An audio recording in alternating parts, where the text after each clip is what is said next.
And our boy Alex Baker, Awesemo himself. Well, it's week 16. We've got 2 to go. We're almost there. It's the home stretch, baby. And we've got some monster contests throughout the industry today. It's a good time to tune in. We're glad to have all of you with us as we break this down over the next hour and 20 minutes. We're also thankful for our sponsor, fantasydraft.com, the only rake-free daily fantasy site in the industry. This Saturday and Sunday, Awesemo is going to be hosting, this Sunday, going to be hosting a fantasy draft free roll with a combined 100 fantasy draft NBA Christmas Day contest tickets being awarded to the top finishers. So how do you get in this? I'll tell you. Head over to Fantasy Draft today by clicking the link to the article. We'll throw that article into the chat and learn how to sign up so you claim your spot before the contest fills. So the only rake-free site, Fantasy Draft, 100% of the entry fees paid out to the winners. You know that. It means more money in your pocket. And if you're a new sign-up at fantasydraft.com, you can receive a free 7-day trial membership when you use the referral code Awesemo. That's not a free 7-day trial membership to Awesemo. It's to fantasydraft.com because instead of paying rake, they have, one may say, an innovative system, a new system, where you have monthly memberships, which still works out way less than the amount of rake you'd pay on other sites. So head over there, use the sign-up code Awesemo, AWESEMO, get in on that, and get your 7-day free trial and check out this Christmas Day free roll. Fantasy draft free roll with 100 fantasy draft NBA Christmas Day contest tickets. We'll throw the link to the article in chat and get you on your way. Fantasydraft.com, sponsor of the Deeper Dive. Fellas, how are we doing today? I know this question usually elicits a pretty extreme response, and I have to keep you guys quiet, but I'll ask anyway. How are we feeling?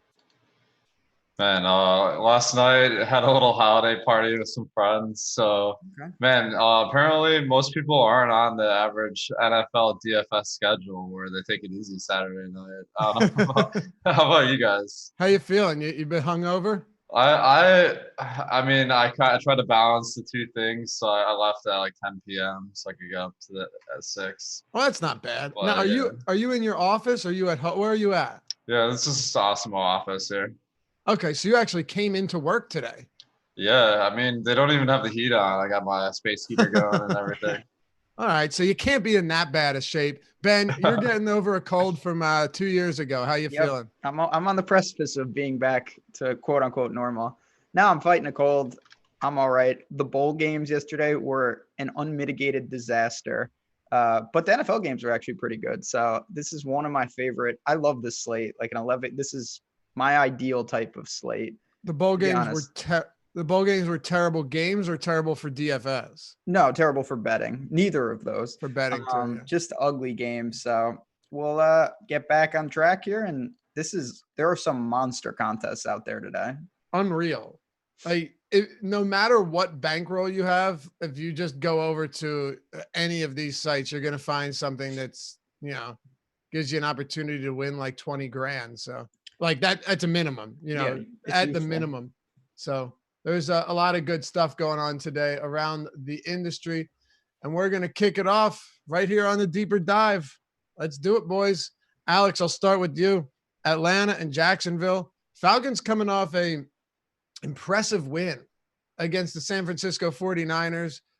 Yesterday's games were actually pretty enjoyable outside of the first couple quarters of that Tampa Houston game, which was, as Ben would say, an unmitigated disaster. They were pretty entertaining games. And San Francisco 49ers get a late win there. But Atlanta beat a very good team last week. What does that mean? Probably not much outside of they're still actually playing. And unlike other teams, doesn't seem like they've entirely given up on the season outside of making the playoffs. But Julio Jones is coming off a 20-target game, 20 targets against San Francisco. He has no injury designation here. That's encouraging. This game has a 47-point over-under.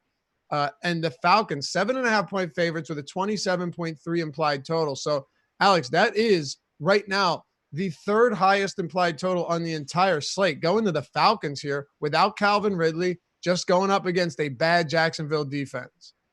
Yeah, I mean, this is an amazing game for DFS because both defenses are below average. Um, and that's going to create a lot of opportunities for the players in these games. So, or in this game. On the Atlanta side, you mentioned it, Julio, 20 targets. Like, that's unprecedented this year. And if he got, I mean, there's no way you can project him for that this week. But even with a more like modest projection, I'm getting like 100 yards. And I mean, that's going to really, with combined with the Atlanta like projected touchdowns, that's going to really elevate him to being probably the top or one of the top players today. What do you think, Ben? I know that Julio Jones is going to be a pretty popular play. I think he should be. I mean, I have nothing wrong with the fact that he's going to come in around 20% against this Jags team, but are you buying in on that? It's hard not to. At home in the dome, they like you said, not, one of the themes I took from this week is, you look at these records, but these teams are not created equal. There's a lot of, 4-10 teams. Some are just want the season to be over, and others are still motivated. And the Falcons seem to be motivated. Ridley's gone. Julio, I don't see any scenario, whether they kill him or trailing, that he doesn't see double-digit targets here. Jacksonville has nobody who can really, I don't care who's on him. So yeah, one of the top options, regardless of site, regardless of lineup, just great play all around. So what about the rest of this team? Devonta Freeman hasn't exactly been seeing a, bell cow type workload, but he has been running a good amount of routes. I think 25 per game over his last 3. I'm not sure how many you're going to need from him as big time favorites, but do you think it's possible that we see between 18 and 20 or maybe more opportunities on the ground for Freeman in what should be a very favorable game script? So that's the one thing. If you want to leverage against Julio, or the Jaguars front has been, I mean, I think it's pretty safe to say by clearly the worst in a short sample. And even when you stretch it out, they've been awful. They've been getting gashed on the ground week in and week out. Freeman, he's been frustrating all year. The price is up a bit, but the matchup is fantastic. So I think you can absolutely go there. You can use Matt Ryan if you are looking to stack. It's just, I'm not going to go to, the Russell Gages of the world. I think there's plenty of other value I'd rather get to. It's going to be the top end options for the Falcons for me. Okay. So top options from the Falcons, Julio, and anybody else? Freeman. That's about it. That's it. No Hooper? I a lot of ownership projection right now, big time, 25%. That's exactly what I was going to point out. If he was under the radar and I could use him with a Matt Ryan stack, I'd say sure. And maybe he gets to some of my Falcon stacks. But if he's going to be, there are so many other tight ends that I'll look to, I think, with a similar projection with less ownership. Outside of Julio for you, Alex, what are you doing with this Atlanta Falcons team? And by the way, we haven't spoken since last week on a live show. Congratulations again on the third place finish. It was really exciting stuff, and happy to see you, represent us well.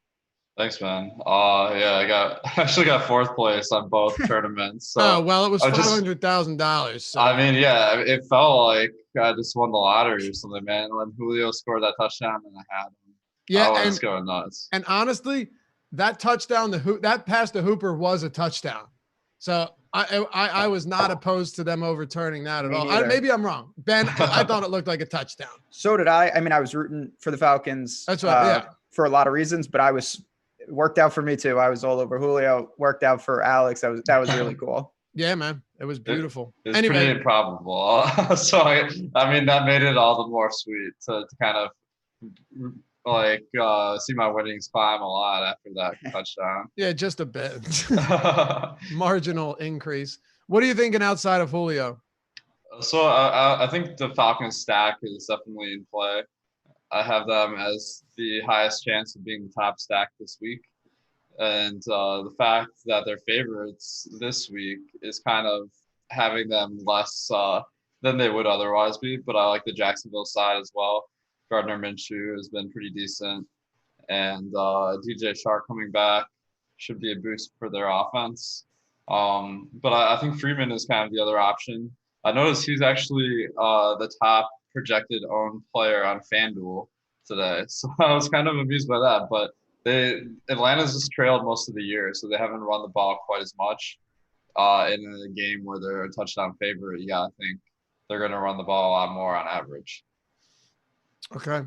I do like Freeman. It worries me because he is popular. Like the whole team is popular. And like you could envision a situation, Ben, and then we'll move on. I don't want to spend too much time here, but I'm actually fine spending extra time on good games and kind of cruising past some that we don't have a whole lot of interest in. I guess my only thing is, do we think Freeman gets the bulk of these does Brian Hill get mixed in? Because it's odd. He saw only one carry last game in a close win over San Francisco, and then 9 against Carolina, where they beat them 40-20. It's really hard to say. He had 4 against New Orleans. I don't know what his role is, but I don't think we should worry about it too much. You might just have to take the risk. I don't worry about it too much, but again, ownership dictates some of that because I don't think this is, certainly no slam dunk in the NFL with Devontae Freeman. So if he's ridiculously popular and it looks like he's going to be, certainly owned, I'm going to look to some other places, but I'm also not ignoring him. I think the front of Jacksonville is so bad right now. It's something you at least have to consider. Ben, can you get to the Jaguars on the other side? Leonard Fournette has cooled off a lot recently. And in all seriousness, if you take out that game against Tennessee, that was the week where you came in second in the Millie because him and Derrick Henry traded punches for 4 straight quarters. If you take that game out and you look at his performances since week 6, he has 20 or more fantasy points twice in, I think, 9 games. So Leonard Fournette has actually been quite the disappointment outside of really one big game dating all the way back to week 6. Yeah, I mean, it's not just him. If you look at the Jaguars, they haven't scored more than 20 points. Oh, yeah, they're trash. Since week 8. That's a long time. They have been getting killed. They did win last week, which is that's a whole nother story for another time with the Raiders. But because Oakland is a catastrophic. Talk about unmitigated disasters. Yeah. That's a whole different level. But last game in Oakland ever in front of an audience that's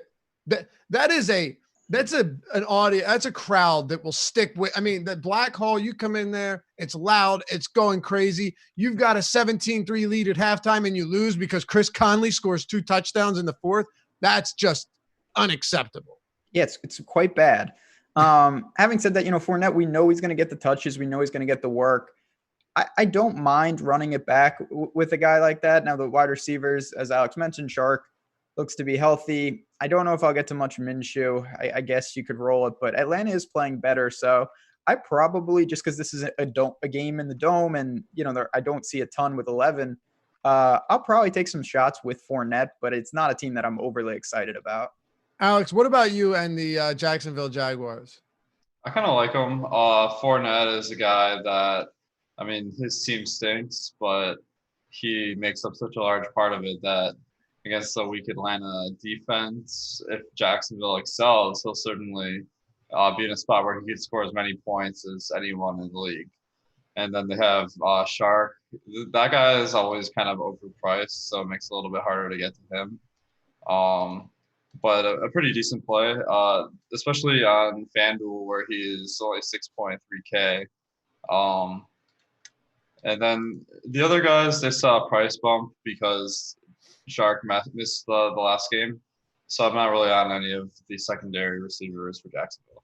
Okay. Let's move it along then. This game is definitely one that could have a big impact on the slate. The next one, maybe not so much. Cleveland and Baltimore. Ben, I'll kick this one off with you. The Cleveland Browns, now their objective on the season, much as it was last year, is just to get to 500, right? Like let's get it. It was, big time playoff aspirations. We've got it. This is the year. Odell Beckham, Nick Chubb, Jarvis Landry, Kareem Hunt's coming back midway through the season. David Njoku, Baker Mayfield. We're good, baby. 6-8. Just got blown out by Arizona. Good job. So they're monster dogs in this game, right? I think 10 and a half last I looked. Yep. 10.5 at home. 10.5 at home. They did beat Baltimore. That was the highlight of the year. Yes, they did. They ran the ball down their throat, right? It was all Nick Chubb, I think. So, yeah, that was very early in the year, and we'll see. Yeah, Chubb 20 for 165 and 3 against. Yep, that was it. Spoiler alert, not gonna happen again. But 50-point total almost in this game. Yeah, it's all going to Baltimore, but still. It's, I don't have much to say from this game. You're never going to be faulted for playing Lamar, but I'm not paying that price tag with him. Just not going to do it. You got guys like Hollywood Brown and Andrews, which we know that those are the primary targets, but they're not. The volume never, correlates in the sense of what you expect from a top target of other guys on other teams. It's just not how they run that offense. And on the Brown side for me, Odell did see 13 targets last week, but at the same time, it's just not materializing. Chubb gets a price drop. I still, with Kareem Hunt there, and they're in a bad game script, I don't have a lot to say on this game because I think it's one of the easiest to just kind of skate away, maybe a one-off, but that's about it. Okay. So I'll throw it to you, Alex, and then I'll chip in my opinion here, but just 49.5 point total is, I guess, nice, but it's just tough with Lamar at that price point. And, how much love do you ever have for like Marquise Brown or Mark Andrews, who in my opinion is a bit overpriced? Maybe you have a different opinion here on this game. I think Lamar was a great play when he was priced like a quarterback, but now that the sites have really priced him up higher than we've seen any quarterback this season. It is enough of a disadvantage to go with a quarterback that doesn't throw because you don't get as much correlation with your receivers that it makes me not like Lamar as much as some other guys today. And then Cleveland, going up against Baltimore is the worst matchup in the league, in my opinion. Like, they're not a great defense, but some dude once said the best defense is a good offense. And Baltimore has the longest drive in the league by per play or number of plays by a lot. And they also play at the slowest pace in the league. So that just is equaling fewer plays for Cleveland than they would normally get by a lot. All right. So any single priority from either side of this game, Alex? It's hard to fade a whole game, but I think I'm going to do it. Okay. Ben, same question to you. No, honestly, because even the spots I may look, there are serious red flags. Like, Odell. Luffy, you turned me on to Marlon Humphreys early in the year. Guy's been fantastic. This defense, it's not elite, but it's not terrible by any stretch. And even part of me wanted to go to the Ravens defense. It's really expensive. So I don't know if I'll even get there. I know. Like, this'll, deep down, this will probably be the game where Odell Beckham rips off like 200 yards and 2 touchdowns, right? Where you've finally given up all hope. The Browns sweeping the Ravens and finishing under 500 in the year would be peak Browns. Yeah, absolutely would. Just enough for Freddie Kitchens to keep his job. Yeah. Oh, man. I'm all right moving on with this one, though. But honestly, I just more so see it as if you're ever playing Lamar Jackson, it's very hard to say you made a bad decision. They have a 30-point implied total. They're going to score points. They're phenomenal. He's amazing. But it also doesn't feel like it's entirely necessary here. And I just don't feel like pairing him. Like, if I'm stacking this game, you're only doing that to be really different, not because you actually like it, Ben. Like, you can't go into this and be like, man, I love this Lamar Jackson, Marquise Brown, Mark Andrews stack ran back with Jarvis Landry. No, it's just there are other spots that I know I'm going to get really low ownership for the same type of stack. And it's much less expensive. Okay. Alex, Indianapolis Colts, Carolina Panthers. Right now, 47.5 total. Colts 27-point implied total. They're 6.5-point favorites here, 20.5 for the Panthers. What are you thinking on a guy like Marlon Mack, whose price has come down? His performance has definitely suffered since he returned from injury, but 2 very difficult matchups on the ground. He didn't do himself any favors, but they were difficult spots. Now you've got a Carolina team that's been absolutely crushed on the ground game this season, averaging 5.2 yards per attempt. That's the most in the entire league. 140 yards per game is the 3rd most, behind only the Bengals and the Dolphins, who are always playing from behind. What are you doing with the Colts here in a game where they're 6.5-point favorites at home? I think the Mac and Hilton are kind of options. Mac coming back from the injury and also Indianapolis not having a lot to play for now. I think that there are some question marks, and given the fact that he doesn't really get targeted at a high rate when he's on the field, that's kind of leading me to other players today. And then Hilton, I mean, a great player, but coming back from injury as well. I think that makes me a little bit worried that he won't get enough field time for his price tag. Okay. Ben, what about you? Yeah, I'm pretty much in line with that. I do think that Mac has, as you mentioned, a fantastic matchup. Virtual zero in the passing game, which hurts. And at this point in the year, I don't want to say that they're not going to give him the opportunities, but I don't think it's going to be a dominant workload per se. And at that price tag, you have guys, you're talking about an opportunity cost against guys like Devontae Freeman, Joe Mixon, who we're obviously going to get to. Yeah. Yeah, you know how it goes. So I don't mind it. The Colts are a really tough team to know where they're at right now. And despite being, indoors, favorite in a dome, that's all good. Nothing really stands out, though. Maybe Jack Doyle a little bit, but even there, I'm not super high on anything. Okay. Fair enough to me. I think Mac is fine, though. Like, I'm not opposed to getting some Marlon Mack. You're right. The passing game involvement is a little bit worrisome. But I think, if you threw him up against Devontae Freeman, you say, all right, Freeman probably sees anywhere between 3 and 5 targets. Marlon Mack doesn't. But Marlon Mack, and look, he came back. I don't know what his workload would be, but they played from behind against New Orleans, got absolutely smoked. Like, there was no reason to keep him in there. If they're playing with the lead, I still think he gets 20 carries. So we'll see. And that would be it, because otherwise you're not getting anything in the passing game. He has one target in one target or less in every game dating back to week 8. So that's not great. Ben, what about the other side? Christian McCaffrey has been a staple it basically been the cornerstone of many lineups all season long. Coming off a couple bad games, he bounced back in a big way last week against Seattle in a game where they actually started to make a push late in that one.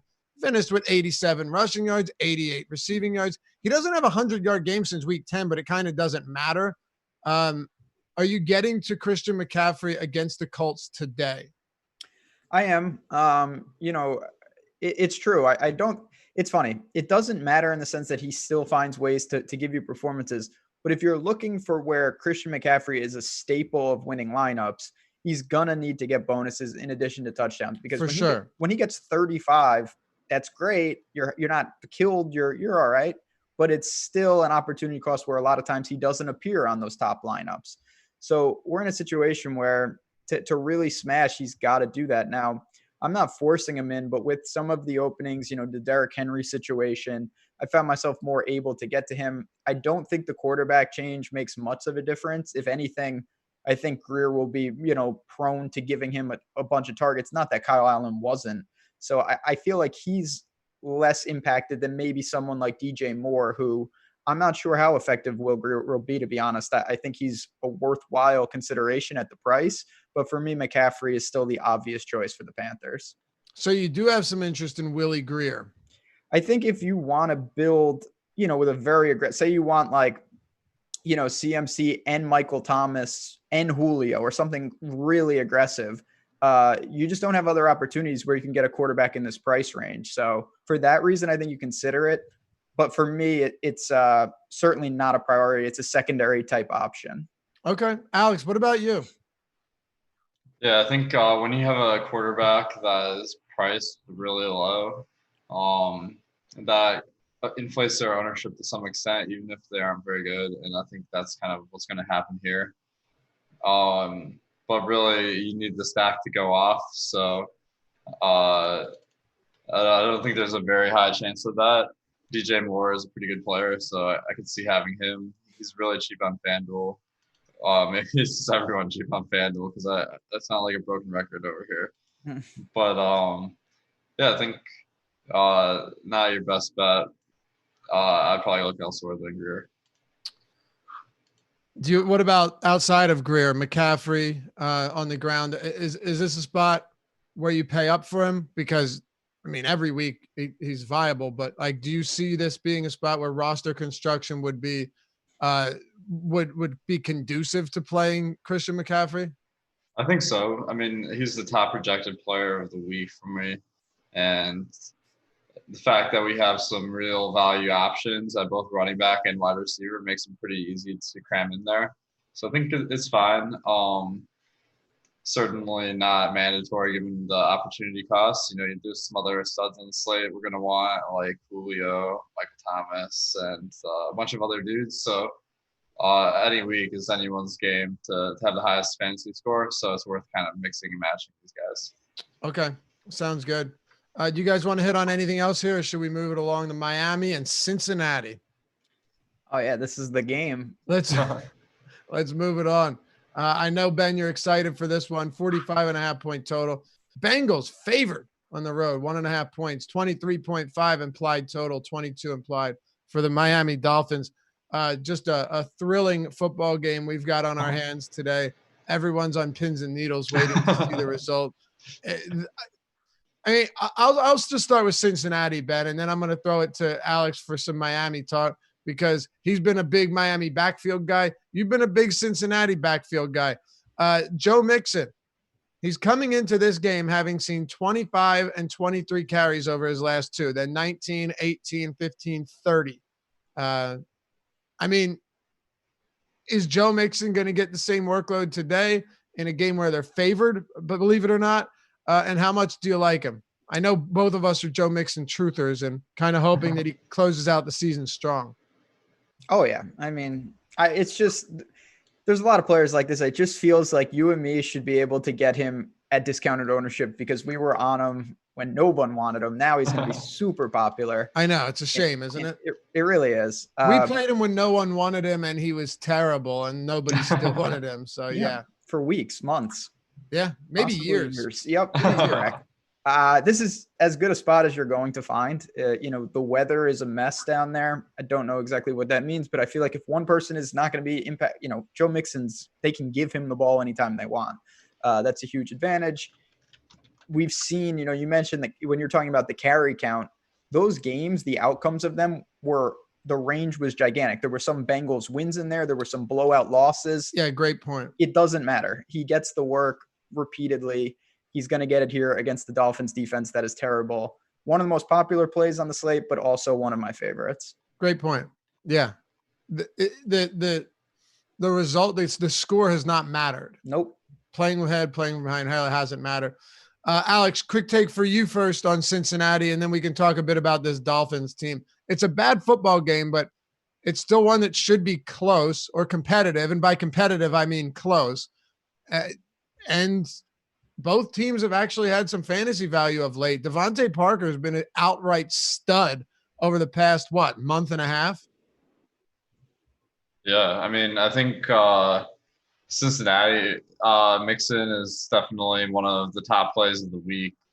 As you guys were saying, he just seems to have the workload every single week, and a matchup that's far above average versus Miami. It could be the recipe for him to really blow up. Miami, Devontae Parker, of course, is the stud, but the price is not too great, I would say. Also, one thing about this game is there's going to be high winds in the 20-mile-an-hour range, and that is going to detract from the quarterback performance a little bit. I mean, I wouldn't completely fade anyone in the game, but I think it is a kind of caution flag. So I think that that's leading me more to Mixon, and then I'm going to take some shots on other guys like Patrick Laird and Alex Erickson. Okay. Top plays from this game, Alex.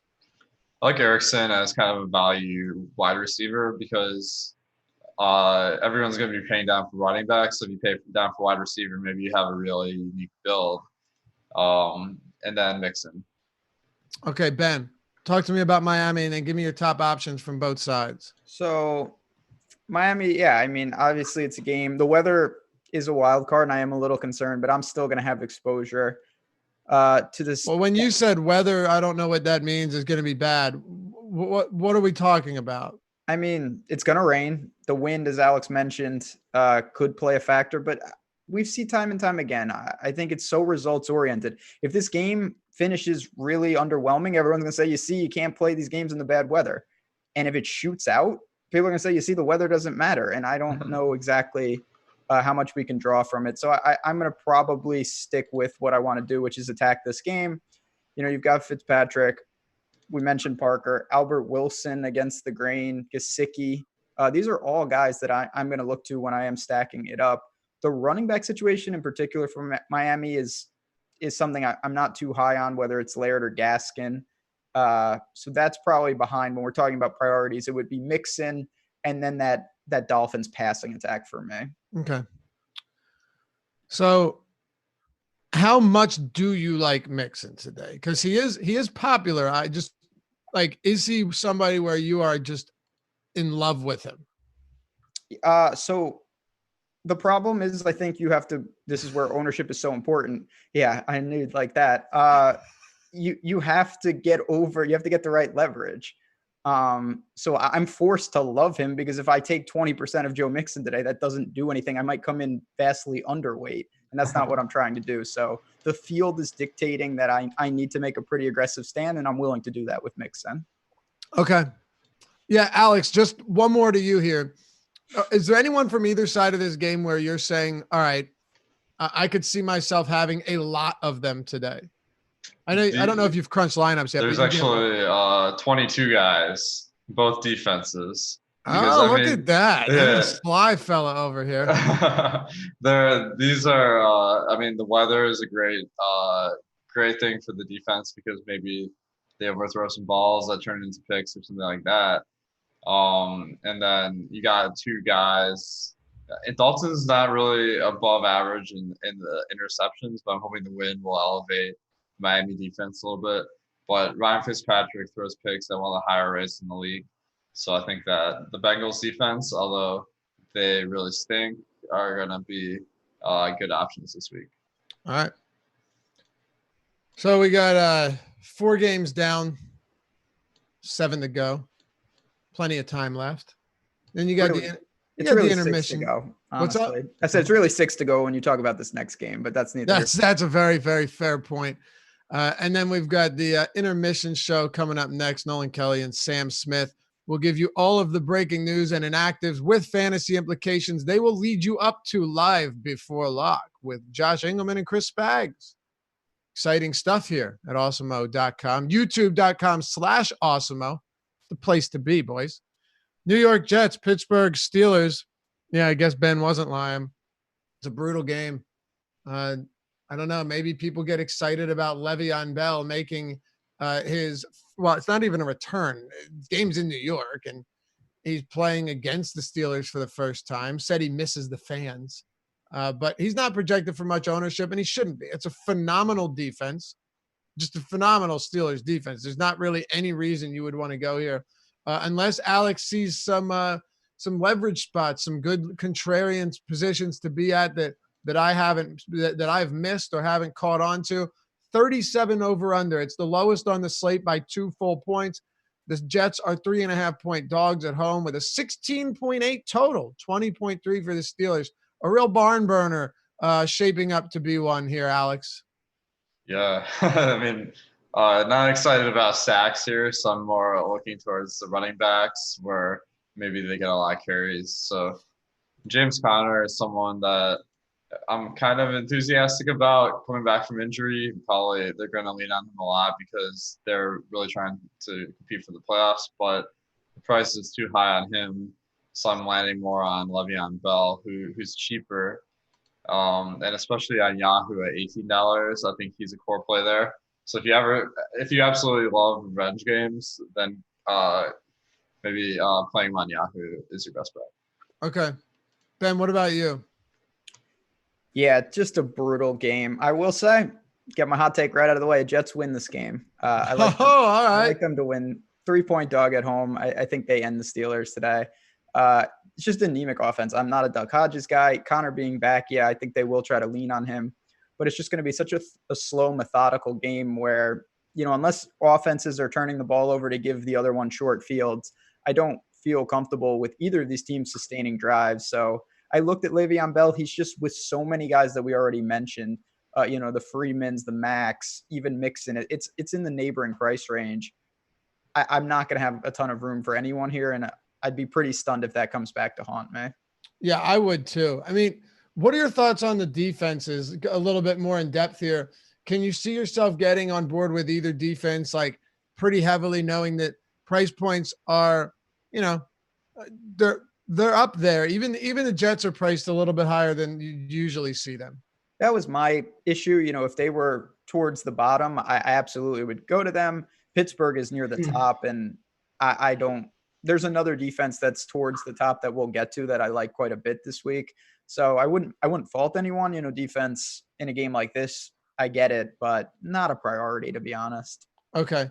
Ben, what are your or Alex thoughts on the defenses here? Just being that this game has such a low total and both quarterbacks are prone to turning the ball over.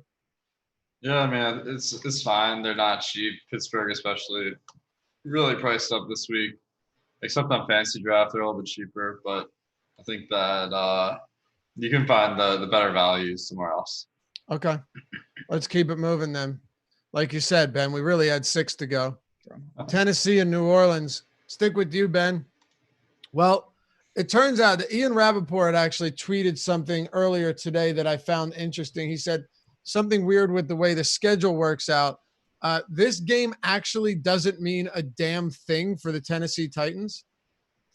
Yeah, let me it's actually kind of important because now I'm beginning to think that Derrick Henry probably doesn't play.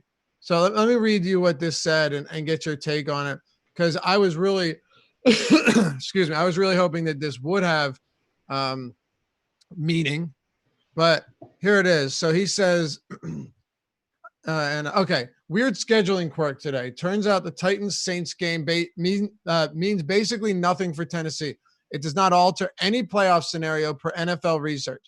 And the breakdown is the Steelers win the next 2 games. They are the 6 wild card seed.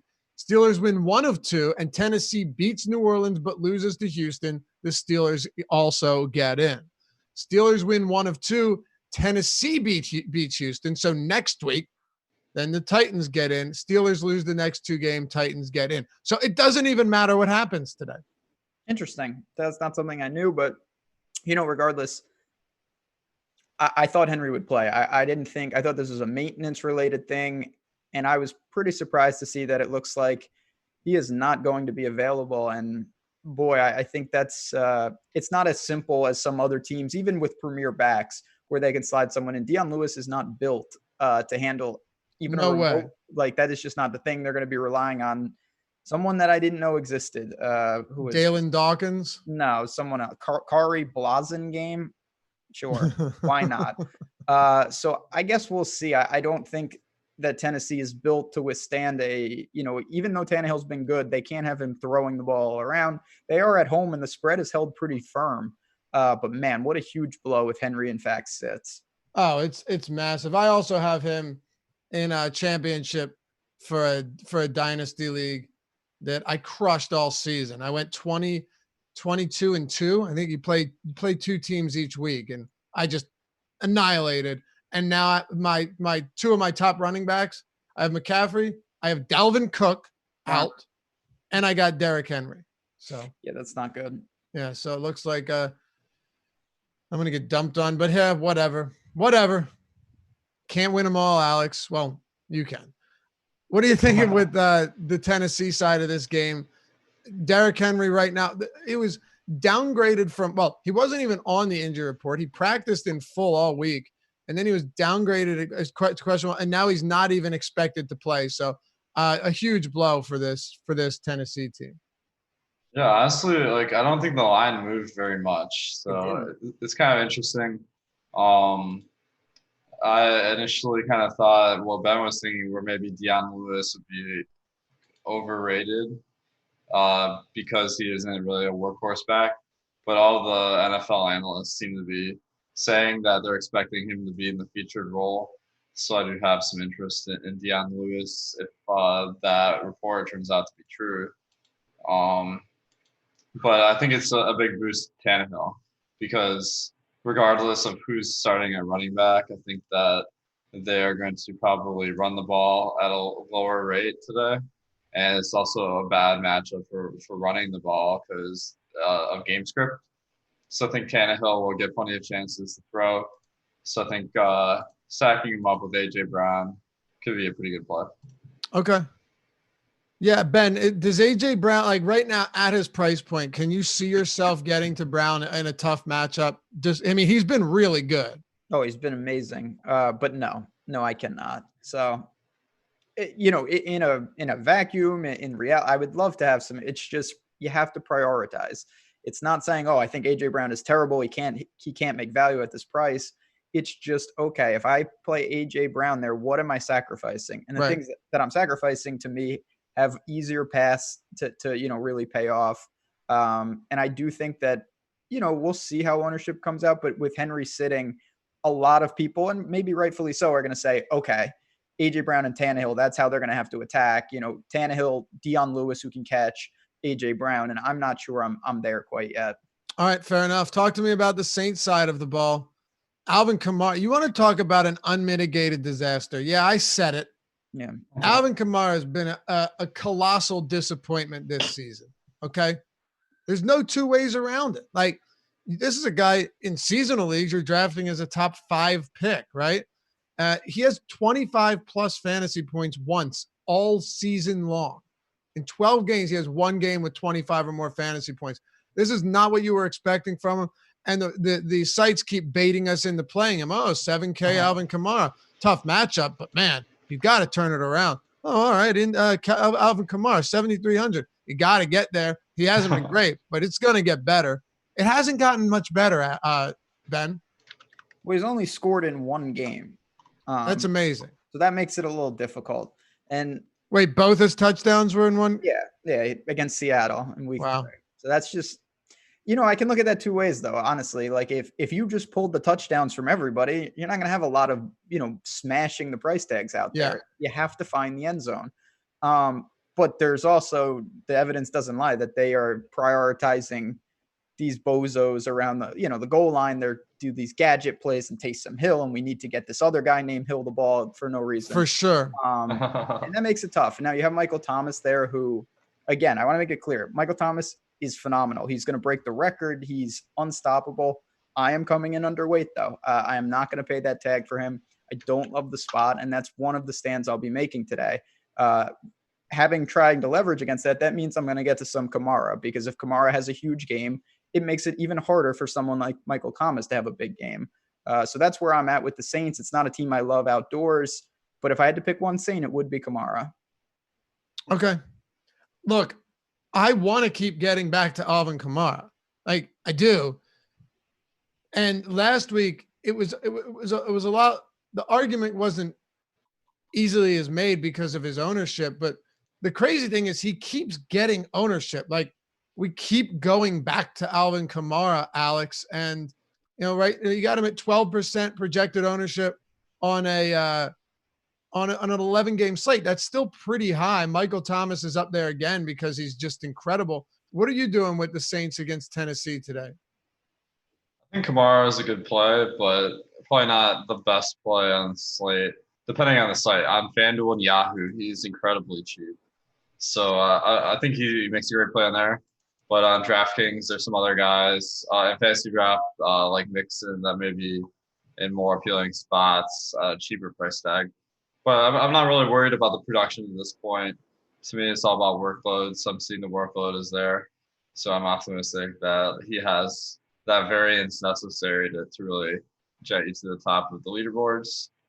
But I also do really like the Saints stack. They're very expensive, which is going to drive down their ownership in optimizers. But they do have one of the highest chances of being the best stack of the day. And Michael Thomas correlates very well with Breeze. You can throw in Jared Cook if you need a tight end, but he's pretty pricey, to be honest. But I think so you like the Saints? You like the Saints a lot, huh? I think it's a pivot to be contrarian spot. At least if you go with Breeze. If you just have Michael Thomas, you're probably not getting much leverage. Okay. Because like one of the things is like Michael Thomas is probably going to like 3/4 of the lineups with him probably won't have Breeze. And if he really blows up, which he'll need to do at that price tag, you got to think Breeze will get there too. Right. Ben, anything else on this game? No, I'm in line with that. I think that what you're really looking for, if Michael Thomas explodes for 10, 180, and 3, that means that Breeze has 180 yards and 3 touchdowns just right off the bat. Now, that's all he could finish with if he does nothing else. But of course, you hope that he throws it around a little more. So I'm with you as a high leverage. We saw that with the Chiefs a little last week. Those high leverage stacks can be effective. And I'll probably do that if I do decide to really lay it on the Saints thick. So Ben, there's a distinct possibility that I might have some Dwayne Haskins. No, I know it's scary. I'm well aware, but they're favored, which is they're not anymore, are they? Oh, look at that. But yeah, the Giants are taking money. It flipped, huh? Look at that. They opened at 2.5-point favorites to 1-point dogs. Not that that really does much to concern me, but I don't know. Dwayne Haskins looked better last week, getting the ball out quicker, actually moving through his reads. He's still not very good, but there were flashes. Now, fortunately for him, the Eagles' defense is just bad. Their pass defense. But yeah, I don't know. Probably going to take a couple shots here. I do think this game, though, has some pieces. If you're talking about the Giants, Saquon Barkley coming off his first good game since like 2013, and Redskins defense is a shell of its former self. They were decent, at least earlier in the year. What are you doing on both sides of this one? Yeah, 2 bad teams, but I think it's pretty easy to sort through their weapons. You've got Haskins with McLaurin. That's really where he goes, and that guy's got explosive upside, as we saw against your boys last week. And then on the other side, Saquon, Sterling Shepard, getting a lot of work on the outside. Those are really the only Giants I'm interested in. I don't think I'm going to get to someone like Golden Tate. Slate, not for me. I don't think Daniel Jones either, to be honest. But it's a game I could have pieces of. I don't know if I'll get to Haskins. I do think his ownership may be sneaky because people will go to Will Grier, and if they wanted to punt, they would have had to punt with Haskins. Now they have some options down there. So that's the thing for me. Let me check the ownership here. Throw it over to you while I do, Alex. But right now, Grier what's his projected ownership coming in at? 4%. Haskins at 2%. So, I mean, it doesn't matter. They're both going to be really low on. Mm-hmm. I just personally, I prefer Haskins over Grier, but that doesn't mean I like Haskins. It just means he's really cheap. And I think there might be a couple spots where I get there. I don't know how cheap you need to go at quarterback today, though. And that's really the thing. What are you thinking on this one? One point spread, so it should be close, but 2 bad teams, Alex. Yeah, I think there's some reason to be optimistic here about Haskins, but to me, I think there's better options. McLaurin is a little bit pricey, so I think given Washington's offensive struggles, even though he's been pretty productive, I'm hesitant to go there. Adrian Peterson could be a guy I'd consider because he seems to be getting most of the workload now that Darius Geis is out. So I think there's potential there. But still, I'm not very enthusiastic about this team because they just seem to not be very efficient, and they don't score a lot. Okay. Top options, Ben. Are there any legit top options for you on either side? Barkley, any pass catching options? Terry McLaurin, Adrian Peterson. What do you got? Saquon is someone that I certainly will have exposure to. Him, honestly, the Giants I feel more comfortable with because as good as McLaurin has shown he can be, his floor to me is still awful. Yeah. He is relying on monster home run plays, and that can be effective, but it also can grant you, if you don't have that, 6 points, and that's not going to get it done. So I feel more comfortable with the Shepards and Saquons of the world.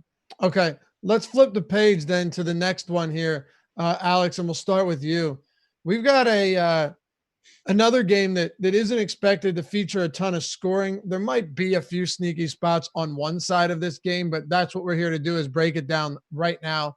By the way, if you haven't used the sign-up code Deeper Dive yet, all one word, you really should, because if you're not a premium subscriber at Awesemo, if you don't have the Awesemo Plus Platinum membership, this will get you 50% off your first week. 50% off your first week, which is a pretty sexy deal, let me tell you. So you got to do it. Simple as that. You go to awesemo.com/join. That's it. awesemo.com/join.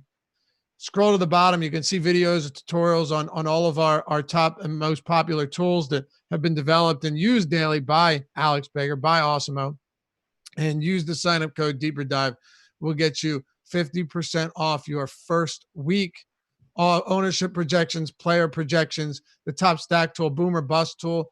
God, so much more. The lineup builder, Fantasy Cruncher add-on is available. All of the articles that our guys spend a ton of time on, and a whole lot more. So check it out. Go to awesemo.com/join, click begin membership, and use the sign-up code Deeper Dive. All one word will get you 50% off your first week of Awesemo Plus.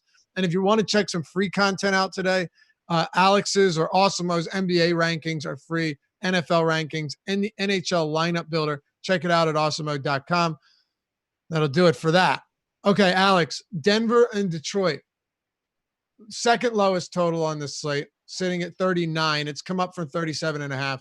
Broncos are 7.5 point favorites. What are you thinking here? Is this a spot where you could actually see yourself getting to a Denver stack against the Detroit team that Jameis Winston just, carved up for like 300 plus yards in the first half last week with a broken thumb? Or is this a stay away for you?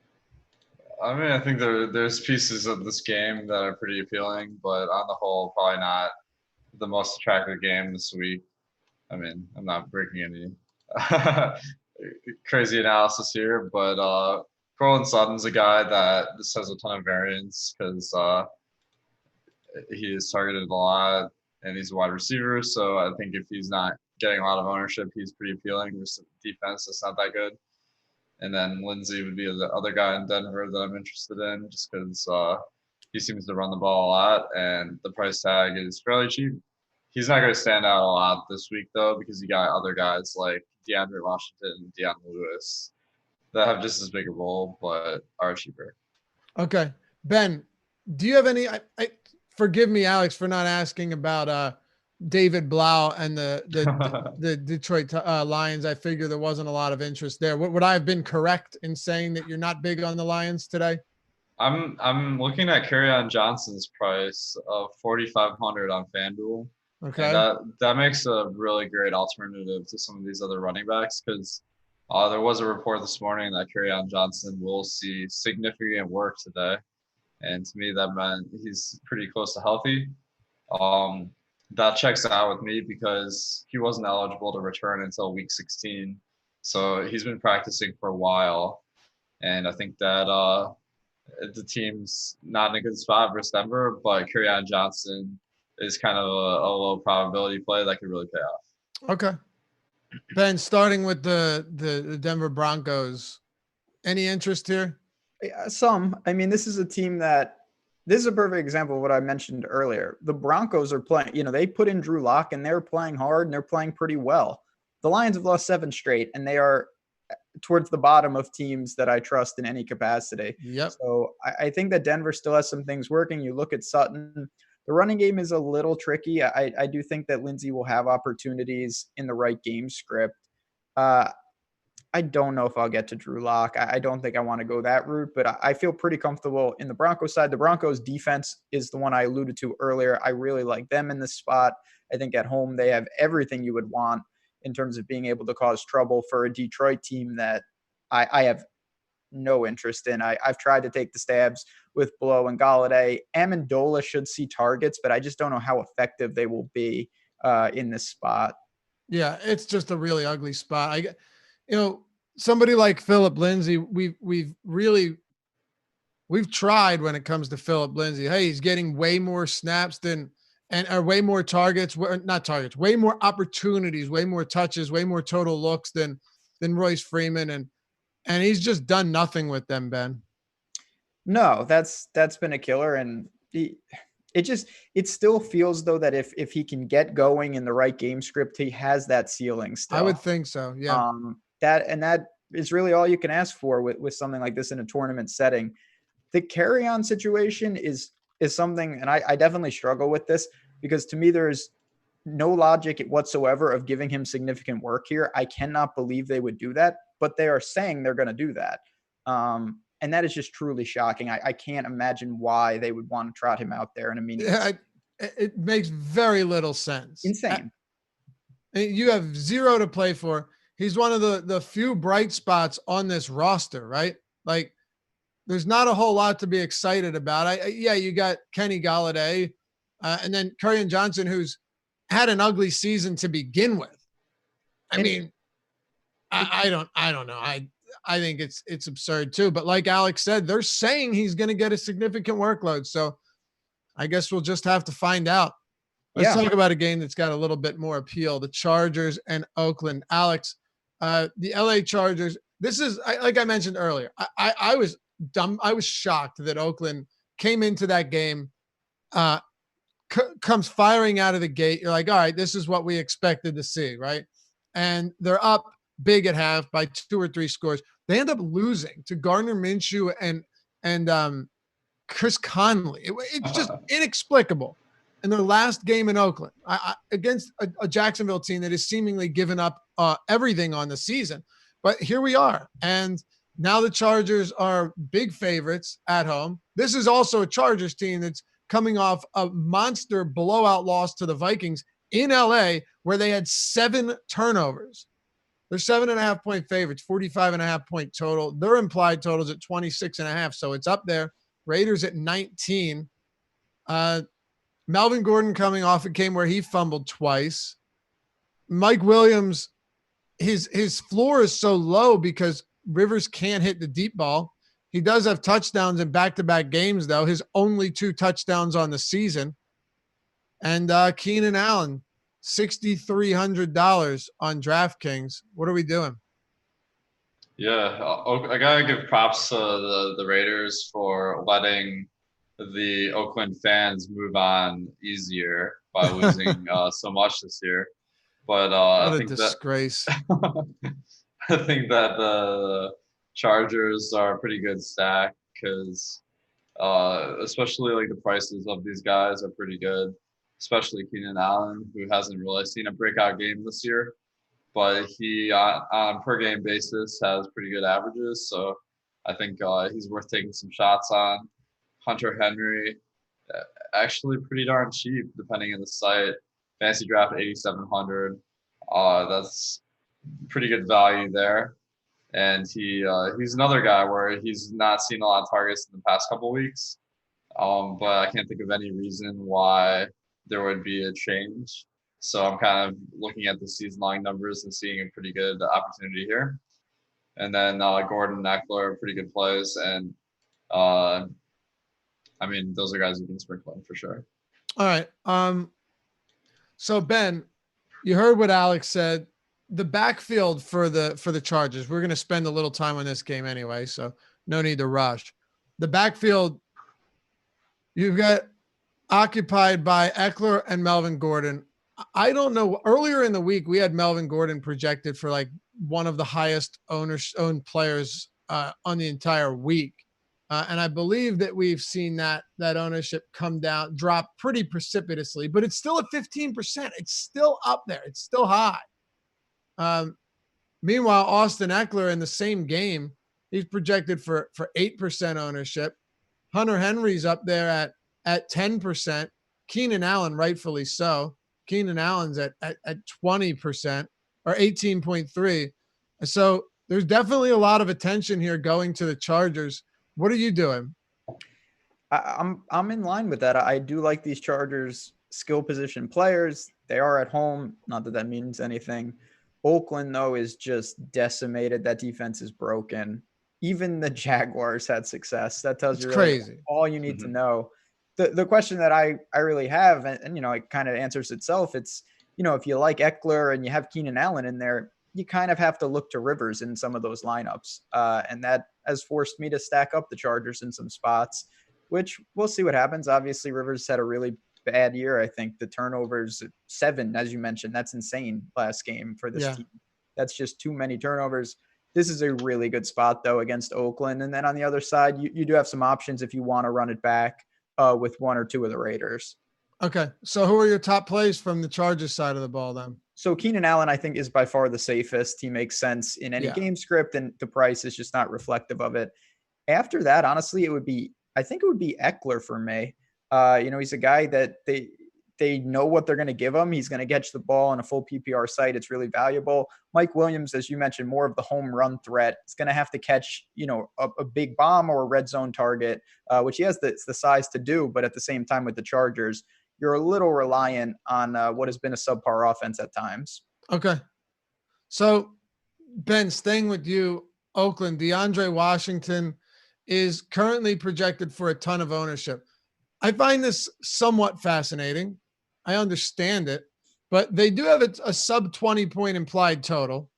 And there is still someone in Jalen Richard who is very capable of taking over some opportunities in the passing game. Right now, DeAndre Washington on DraftKings is projected for 34% ownership. On Fantasy Draft, you've got him down a little bit, 26%. That's because a few other guys are very inexpensive. On Yahoo at 21%, on FanDuel at 23%, but DraftKings, 34%. He's almost 10% higher owned than the next closest player on this slate right now. Yeah, that's a lot. And, I get it. I think that people, what they do is they look at a 1-game sample size of, all right, Jacobs was out. Well, what happened the last time? And then they see a very effective game from Washington, and that incentivizes you to play him at a very cheap tag. He opens up a ton of value. I get all that. I have some Washington. I'm just not sure I can get over the field with that type of ownership expected. So we'll see what happens. I don't know exactly what the Raiders want to do. Renfro is back. I think that's worth noting. They have Waller, of course, but it's not a ton to like on this Oakland side. Maybe a play here or there in my Chargers stacks. So how much Washington do you think you get to, though? If he's, what did you say, 35%? 34% owned right now. Yeah, I'll be certainly under that. I'd say maybe 15, 20% for me. I think that sounds about right. Alex, what's your opinion on DeAndre Washington, given this massive ownership we're seeing?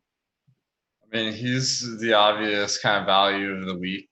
I think that kind of player you can kind of pencil into a lot of lineups because it just makes you get a much stronger lineup than if you spend up at running back for someone that has the same role. So I think he's a good player for sure. I'll definitely have him. I don't think he's a lock. He's not the minimum price like he was a few weeks ago, and definitely not a great player or anything like that. So I think he makes sense in DFS as one of 9 guys, but as an individual player, it's hard to get excited about him. But I think one alternative strategy is you pay down for wide receivers. There's like a whole group of really cheap guys. Hunter Renfro being one. He's only 7,100 on Fantasy Draft. When you get guys like that in, then you're going to fade the Washingtons and Deion Lewis's and have a build that is pretty contrarian. Okay. So is there anything else you want to touch on from this game on either side, Ben or Alex? No, I mean, I think if you have the money at tight end, Waller, of course, is in play, but that's not saying much. Yeah, I was going to say, like Alex mentioned, paying down at wide receiver. I guess one of the questions I had, Alex, is if DeAndre Washington is going to be this popular, is there any merit to going towards Waller, or who's right now getting like 5% ownership, or going to a Tyrell Williams? Is there any sense in doing that at super low ownership when DeAndre Washington is the guy right now that's getting a ton of ownership on Oakland? I think those are fine plays.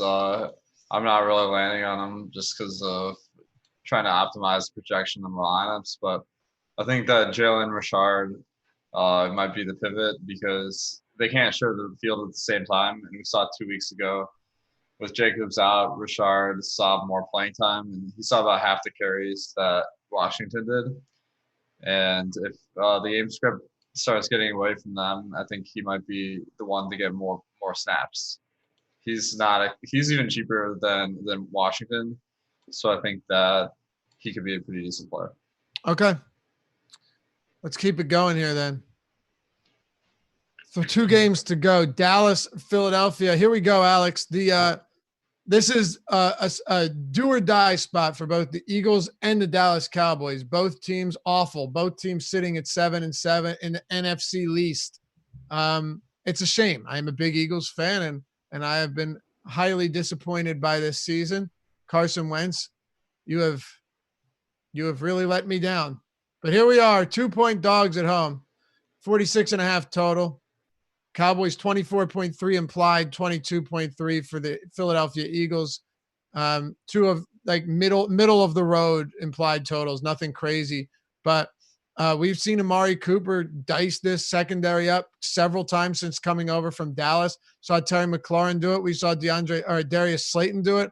We've seen, any wide receiver that even has some semblance of talent, they can hit him with the double move and get open downfield, have a lot of positive results. That's just what this defense has been with guys like Ronald Darby and Jalen Mills. It's been bad. Devontae Maddox has been equally underwhelming at times. So I don't know what to make of this one, but we can start with the road team, start with Dallas. Dak Prescott currently dealing with this AC joint injury, and he was able to throw downfield with no limitations on Saturday. So I'm assuming we have nothing to worry about here, Alex. Yeah, I hope you're right, because it wouldn't surprise me if they're just lying about some of the stuff. But I assume that there are some guys at practice that saw it. I assume that this injury is going to get better each week. So probably won't be limited like at the end of the last game. And that's nice because I like maybe going to some Cooper Gallup. These guys are Cooper has been really boomer bust. His price is actually still pretty high, so yeah. More of a GPP play, but Gallup, he's been seeing kind of more steady work, actually about even with Cooper in my projections, and he's cheaper, so I might lean that way. Okay, now when it comes to you, Ben, the Dallas Cowboys are slight favorites. Like I said, this is a must-win game for both teams. If the Eagles lose, their season is officially over. They'll have one more game, but it won't mean dick. They lose. It's over. Cowboys lose this game. That means all Philly has to do is beat the Giants in week 17 to win the division and get into the playoffs. So again, very, very huge, both sides of this. This is the season for both of them. Yeah, I mean, I'll talk about Dallas real quick, and then I want to discuss your Carson Wentz hate. But I don't hate him. I just said he has been a letdown, and we can blame it on the lack of pass catching options all day long. But when you're missing guys by 37 feet, you got to take some share of the blame. But go ahead. Anyway, I mean, we'll see what happens with Dak. We've heard about this shoulder, and that is a little worrisome, of course. But at the same time, he's going to play. I think we all know that. He's got the weapons around him. He's got the matchup with the Eagles secondary. Gallup is someone that's definitely intriguing to me. And Dallas as a whole. I mean, I think you can look to these guys. I don't know if I'm going to stack this game. It's a very competitive game. I'm not saying points can't be put up. I just think it's going to be fall right around this total and be a close game. I do not see Dallas just coming into Philly and totally taking them out like they did in the first game against in Dallas. So I may look to the Cowboys. Gallup actually would probably be my favorite one when you consider price and everything else. And then on the Eagles side, I don't really have much. Miles Sanders was fantastic for me last week. Ertz, I'm sure will get work, but I'm not going to go to Wentz. I don't have a ton to say about your birds. I do still like Ertz here. I mean, yeah.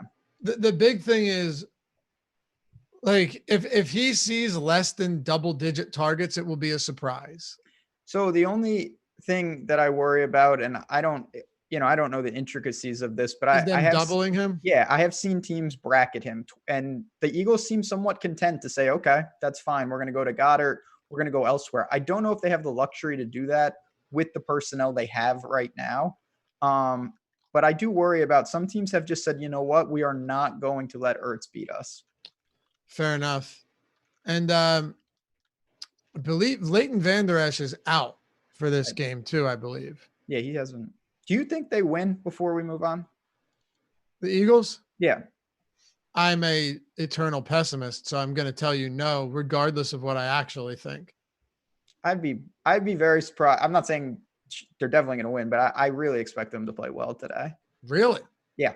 I would be stunned if they look bad. I think they could play well and lose a close game, but I think Wentz is going to have a big effective game. Maybe not from a DFS perspective, but I do think the Eagles will play well. The Ben Rossa mush.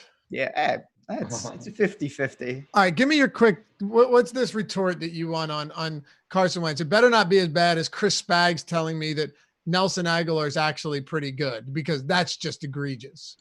No, I just think that Wentz is just doing what he can. He's winning games. Maybe it's not the most effective, but especially recent 25-7. I mean, what more could he really do with who he's got out there? Yeah, I mean, I don't know. Bad defense. He's just been good. I think Wentz is much better than most people do. Well, look, I love the guy, but we'll table the conversation for now, because we might get into the weeds here. And I want to get to Alex on the Philadelphia Eagles. What are you doing with the Birds today at home? 2-point dogs, must-win contest for the Philadelphia Eagles, Alex. I mean, I'm not really on them, I have to admit. I think that Carson Wentz has just been horrible this year. Only 6.5 yards per attempt, and that's not going to get any better with all the wide receivers out. JJ Arcega-Whiteside has just been, man, that guy. I thought you were trolling Ben for a second. I thought that was a Ben troll, but I don't think it was. I'm totally serious. Ertz, I feel like, is an inferior play to Hunter Henry, because Hunter Henry is cheaper. I haven't projected the same, and the box scores tell you that Ertz is a better play, but I think Henry is a sneaky play today. Miles Sanders, pretty good option because he's been getting a ton of work, but he doesn't really stand out either, just because there's so many other good running back options. Okay. Yeah, for me, by the way, it wasn't, and I don't dislike Hunter Henry, but the difference between, for me, like Ertz and Henry, is Henry right now, from an ownership standpoint, isn't he still projected to have like significant? Maybe I'm wrong. I thought he was up there at like 10% or something, maybe higher. Is it 10? Where's Ertz at? Is Ertz up there? I don't know. Let's see. Zach Ertz, 11%. They could make his life tough. It's very possible, but just the amount of time he's on the field, basically 100% of the time, I think Ertz still gets a ton of targets, is still worked in heavily. And, another 13, 14 targets certainly wouldn't be out of the question for Zach Ertz today. Aside from him, I think Sanders is a bit too expensive here, coming off a phenomenal game. And then it's not a minimum salary Greg Ward anymore. But Ben, if you think that this is going to be a tight one and the Eagles are going to play well, then I'm surprised you're not going to have some like Carson Wentz with Zach Ertz and Greg Ward stacks or something. Yeah, I think for me that I kind of see this game going under the total. Just more of a low, grinded out. There is a chance that I maybe stack up the game and run it back with Zeke, but I'm not. Maybe one or two lineups. I'm not super high on that. I think this is more of a 21-17 type game when I picture it. Okay. One to go. Let's do it, boys. And then we'll turn it over to the Inactives breaking news crew.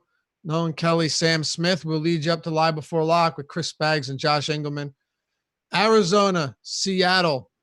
Ben, what are we doing here with the Seattle Seahawks? A lot of salaries we've seen rise recently. Rashad Penny goes down. Chris Carson's $8,500. Tyler Lockett, $76 on DraftKings. DK Metcalf, $59. Jacob Hollister, $4,200. Man, I did Sirius XM. We did Awesome Radio yesterday, myself and Manny Lara, and we had so many questions on like, do I play Jacob Hollister or Keenan Allen in the flex. And they weren't that ridiculous, but just a lot of questions, Ben, where people say, oh, it's the Arizona defense against tight ends. I got to play Hollister over, throw out a good player. And those questions were rolling in. I wish I should have. Manny, I'm sure, loved those. But, this is an interesting game. I don't rely overly on Vegas, but I will say the Cardinals have dropped from 9.5 to 8. They're taking some money. But having said that, Seattle should control this game at home. They need the game. It's just, you mentioned, it seems like there's a tax across the board with these salaries. Carson is expensive. He's got the backfield to himself, and I think the floor is there. But I don't know how high the ceiling is. Same with guys like Lockett and certainly Wilson. Going to be efficient, but will the volume be there in a game that they should control? So, I think you're in good spots with anyone on the Seahawks from top to bottom. Arizona still plays fast, even if they've slowed from the beginning of the year. It's just a little more premium in terms of price that I want to pay on any single Seahawk. Okay, that's where I'm at as well. I don't dislike them. I just think it's tough to get there. Alex, is this a pay up to be contrarian spot for you this week? I mean, I have a hard time believing Seattle is going to be super contrarian because they are such a popular team. Yeah, I guess Russell Wilson's way higher than I thought. I was looking at the rest of them though, and is Lockett up there?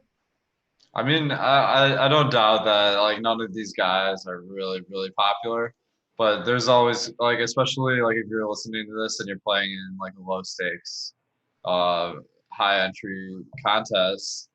There's a lot of guys that just go in and stack their favorite team. I'm pretty sure of. So again, teams like Philadelphia and Seattle are going to be more popular than you might expect because they're more popular teams. So they're actually way higher in ownership than I thought. I really thought that Seattle at those inflated price points would be a lot less popular, but that's not the case. So I'm corrected there.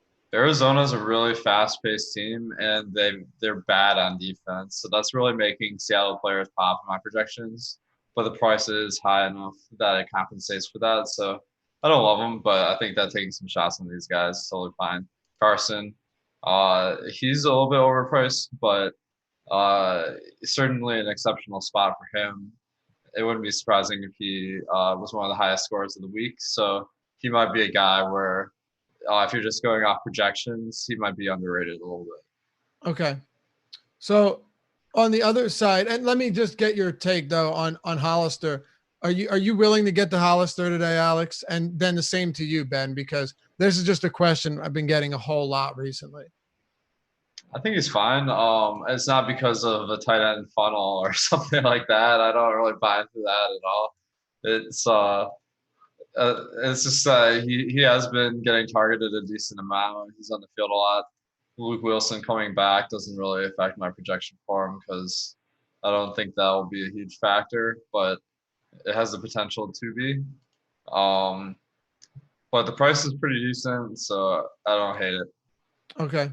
Ben, what about you? Are you getting does Jacob Hollister make sense to you at his current price points?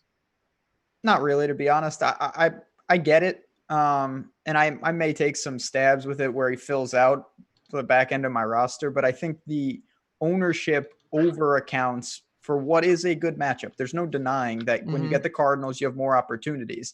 But Jacob Hollister on a normal week would be non-existently owned. And solely because of the matchup, he's going to get ownership out there. And I don't think the success rate is that much higher against the Cardinals, even though it is a great spot. I want to be clear about that. It is. I'll point out too that Arizona is still playing at a fast pace, but it's not this wild pace that we were seeing earlier in the season. It has slowed down a little bit. You're seeing a lot of that in the pass opportunities for Kyler Murray, but also they were first by a mile in seconds per play run. They're fourth now. So it has settled down a little bit. They're still top 5, but they're behind Dallas, they're behind the Rams, they're behind Carolina.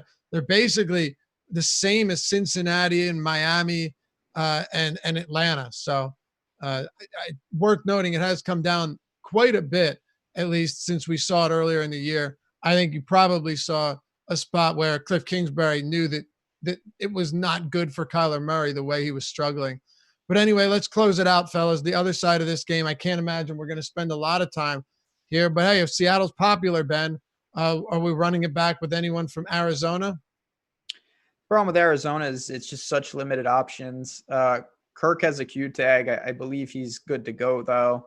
We've talked about Kyler, who I don't have a strong take on. I think he's had a lot of decent performances. I thought he'd be way more boom bust. That's more of a macro discussion. Then will people chase Kenyon Drake? I think some will. I won't be one of them. I don't know what to make of that. It's very frustrating, Laffy. You know better than anyone. We are big Kenyon Drake people. And now to see him thriving, and I didn't take full advantage of those games, is a little frustrating, but I don't have a ton to say on the Cardinals side. I hate Kenyon Drake, Ben. Okay, that's one way to sum up what I was trying to say. Good. I hate him because, if you remember last year, we run this guy out there, phenomenal spot, 5 touches. Yes, for 5 37 yards, and you're like, but yeah. And then the next game, you play him again, 12 touches, 20 yards, and then you're like, all right, I can't do it. He's not getting the opportunities. 150 yards and a touchdown. You're like, okay, well, there it was, and I'm nowhere near it. Alex, what are you doing with Arizona? I think Drake is a decent play. The price didn't go up based on his big week last week or on certain sites. And I think he really solidified his role as the number 1 by a mile back in Arizona. Which is significant because I was a little bit worried that he would lose some action to David Johnson and Chase Edmonds as they got healthier. Now I think he's locked into the role. And Fitzgerald and Kirk continue to be kind of fringe options at wide receiver because they're the only 2 guys that really see the field enough to be considered. Okay. So, boys, let's do this. Favorite game stack for the week and favorite contrarian option for week 16 in terms of a game stack or a team. Ben, who do you have? So I think the Dolphins Bengals game is my favorite to target. A little against the grain. Maybe ownership won't dictate. The Chargers Raiders game. I also think is one of the better to target. Okay, I'm with you on the Raiders Chargers. It's kind of scary to play Phillip Rivers. I also think you could see a legitimate shootout in Philadelphia between the Eagles and the Cowboys. It has that type of feel where both teams have struggled in a lot of areas, but they both have a good enough offense to be able to produce here, more so the Cowboys. But I do think if the ownership comes in low on Cowboys and Eagles, you could do a lot worse and maybe get away from a game or two that's really popular, not for good reason. Alex, close us out. Yeah, kind of like all the picks we've been going over here. I think it should be a really interesting week because we got some chalk plays that are kind of like dangling in front of us like a carrot. And when you try to grab the carrot, it gets pulled away, man. So that could be the DeAndre Washingtons and Deion Lewis's today. Some stacks I'm looking at. I really like Atlanta. They are big favorites, which is a negative, but Julio getting 20 targets. I mean, if he gets anywhere close to that, you're going to be making a lot of money. And then New Orleans, I got to bring back my pay up to be contrarian pick that I was doing in baseball because they're while they're the second highest chance to be the top stack of the day, they're actually the 5th highest in value. So I think if people are just optimizing based on projected points, they're going to overlook New Orleans to some extent. Anti-optimizer play. Love it. That'll do it for us. Stick around. Don't go anywhere. We've got 2 shows coming up, taking you all the way up to lock. The only place you need to be on Sunday morning is right here at youtube.com/awesomeo. Thanks for hanging out with us. Hey, if you like the show, hit us with that thumbs up. Subscribe and hit the notification bell as well. We'll see you back here next week, Sunday, closing it out. Final week of the regular season. It's been the Deeper Dive, presented by fantasydraft.com.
Welcome to the NFL Inactives show.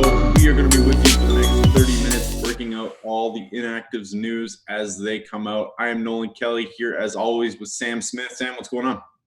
Not much. Only 2 weeks left of this stuff. I know, it's crazy, right? We got a lot of stuff to get through today. Some very big news, I think, coming out of Tennessee as well. Before we get started, let's just thank our sponsor, Fantasy Draft. They are the only rake-free daily fantasy sports site in the industry. This Saturday and Sunday as well, Osmo is hosting 2 fantasy draft free roll contests. Of course, you probably, if you didn't get in yesterday, you can still get in today on today's free roll with 100 fantasy draft NBA Christmas Day contest tickets being awarded to the top finishers. So how to get into that contest, you can pretty much go to any article on Osmo.com right now, find the link, and then at the top of the page, there'll be a link in that free roll, and then you can join up and maybe win free contest tickets. So, if you haven't been playing on Fantasy Draft, absolutely do it. It's way better than playing 16% rakes. We have 7-day trial memberships if you use promo code OSMO as well. Lots of exciting free premium content, Twitter giveaways. We will get into that at about the halfway point. Sam, of course, writes the wide receiver cornerbacks matchup and From the Trenches articles, 2 of the best articles you will read every single week. So make sure to go check out osmo.com/NFL and get into that. All right, let's dive into the big news right away here. Derrick Henry, not expected to go. Are you going to load up on Dion Lewis here, or maybe Kari Blasingame? Yeah, this whole backfield is just great. So Deion Lewis obviously is going to be the big ownership uptick from this group. They did just upgrade Dalen Dawkins from the practice squad. No familiarity with him before this week, but I looked him up. He's about 5'7", 180, which is about the same size as Deion Lewis. So that's interesting. Kari Blasingame, I'm a little more familiar with. He was the Vikings' second-string fullback during the preseason. He caught 2 red zone touchdown passes in preseason, and he's a big guy. 6'1", 240 or something. Yeah, big boy. Yeah. So if he's taking those, maybe those short yardage red zone snaps that Derrick Henry would have had, that's maybe somewhere he could go. He's getting about 0.1% ownership right now on DraftKings. I haven't seen anything for Dalen Dawkins at all. So that's a good point. And I think in the context of this, with Tennessee really having nothing to play for, I think Lofty outlined that on a show. There's literally nothing that they can play for, which is kind of crazy. If that's the case, are they I feel like Lewis is probably capped off at about 15 touches, maybe 15 carries if we're lucky, which at his price point isn't all that great. It's good, but it's not lock territory. And then if they're if they're going to possibly use Blasingame as a like-for-like replacement on Henry, that's also a possibility. It's a possibility that he gets some of the goal line touches here. So I'm a little bit more worried about this situation than I was when I first saw the possibility to getting Dion Lewis. And the Saints still have, they still playing for the 1 seed. They're still going for it. There's a chance maybe by halftime the Tennessee is just kind of screw it and just throwing out the reserves. So you never know how this game's going to play out. Osmo suggested at the end of the last show there that maybe these high-owned, low-priced running backs are actually a smart pivot this week. And maybe you're better off paying up at running back. The contrarian move would be to pay up running back and then get some low-owned wide receivers. Maybe a little Mike Williams in there. That's Mike Williams, yeah. Okay, I'm all over that today. Pair him up with Julio Jones and just win all the money. There you go. All right, so we got some New York Jets inactives coming in. Safety Jamal Adams and Brian Poole are back. Kenneth Dixon, It doesn't look like much. Demaryius Thomas is inactive, though. Anything here that you're seeing that's DFSers need to know about? Not really with regard to the Jets inactives. I did notice the Steelers are, for the first time basically all season, are fairly healthy. Jets are without Tom Compton, who's a starting right guard. Decent enough lineman, but nothing special. They they're going to be potentially missing some defensive tackles. It looks like they will have all of them. Quinnen Williams is active. Kelvin Beachum active. Henry Anderson active. So, yeah, not really too much to take away from this list here. All right. Well, let's just kind of go through it here. We got some coming in, and we'll just kind of scroll through and talk about them as we go here. Make sure that we're ticking off every single game. Miami Dolphins inactives are out. Jamarcus Webb, Taco Charlton as well. We're like 4.5 sacks. Don't really know what that's about. You seen anything here from the Miami side of things? Because it didn't really look to me like there was anything major. They didn't really have any major injury question marks hidden in. Yeah, Charlton's been inactive for a few weeks in a row now. I'm not sure. I think it's injury related. I don't think it's been a healthy scratch. Everyone else is the usual suspects that they're inactive. So nothing really different to report there. The Bengals, we know who they're playing today. AJ Green's probably out for the season. I don't think they've made it totally official yet, but because they keep listing him on the injury report every single week. But he's their only significant inactive that I can see right now. Starting right guard John Miller as well. Looks like he is. Oh yes, correct. Yes, John Miller also. They've had so many O-line problems that I can't really imagine that a backup guard will be a major downgrade from John Miller. They've been a little better since they got Cordy Glenn back, but they're still mostly a liability. Not so much against the Dolphins, but in general. Line isn't not going to hurt you. If you're buying into Joe Mixon today at his and he's just getting a ton of carries, that's not going to move the needle at all. So nothing too crazy from this Miami Cincinnati game. And let's be real, if you're playing the Miami Cincinnati game, I don't know what to tell you. There's not much here. So, right. Actually, I shouldn't say that. Erickson's projecting it was a pretty good value for us. Is he really? This week. So, all right. I don't hate that. Yeah. Washington. We got Fabian Moreau, starting cornerback, is out. And anything else you see? Oh, Quentin Dunbar as well, out for them. So what are you upgrading the Giants passing attack here? Is this another Danny Dimes pick?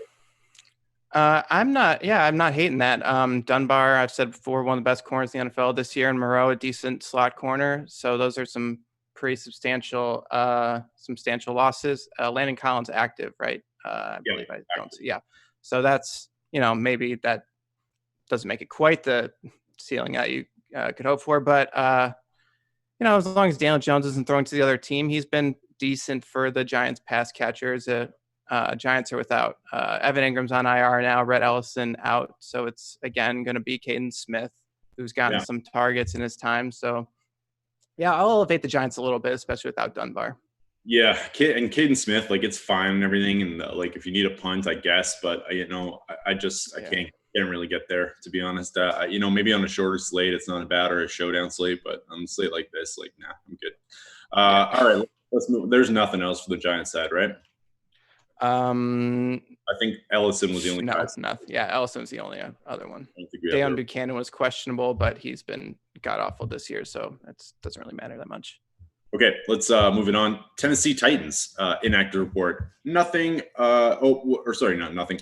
We got nothing major here. Nothing that we weren't expecting though. Adam Humphries is out. Adoree Jackson is out, and of course Derrick Henry, the big news that we already touched on, is out. Anything else you're seeing here? Adoree Jackson's been banged up for a while now, and you were upgrading teams, I think, a little bit in the passing game when he was out, a little bit. He's been pretty solid. Jeffrey Simmons, rookie defensive tackle, also notable there. He's been pretty good. And Titans have one of the best run defenses in the NFL when Simmons was in there.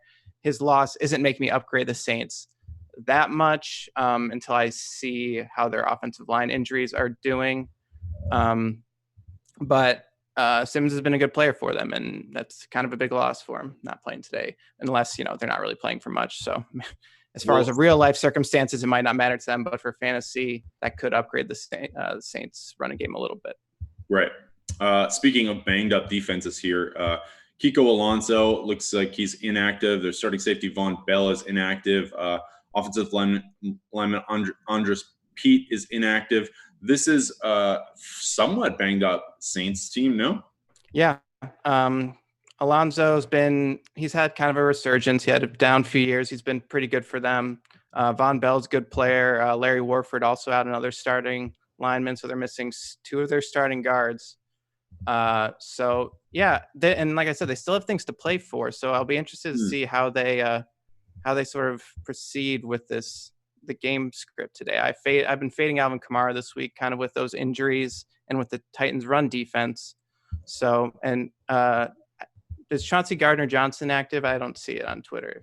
I don't see him listed. Okay. I don't see him listed on the injury report. So he's all right. Yeah.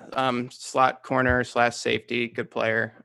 So him being there, the match would have been Adam Humphries, but Adam Humphries is out. So I'm not really moving the needle that much either way. The big loss for the Saints is 2 of their starting guards, and their offensive line has been a huge part of what they do offensively. So. Yeah, so maybe downgrade the running game there a little bit. I mean, Kamara is a little bit tough to get a feel for this year. Only 2 touchdowns in one game, as Ben Rossa outlined last show. It's kind of they do a lot of gadget plays there, and it's rely on him. But he is cheap across the industry, cheaper on some sites than others. So that's what I'm going to be doing, is just playing him on the sites where he's insanely cheap.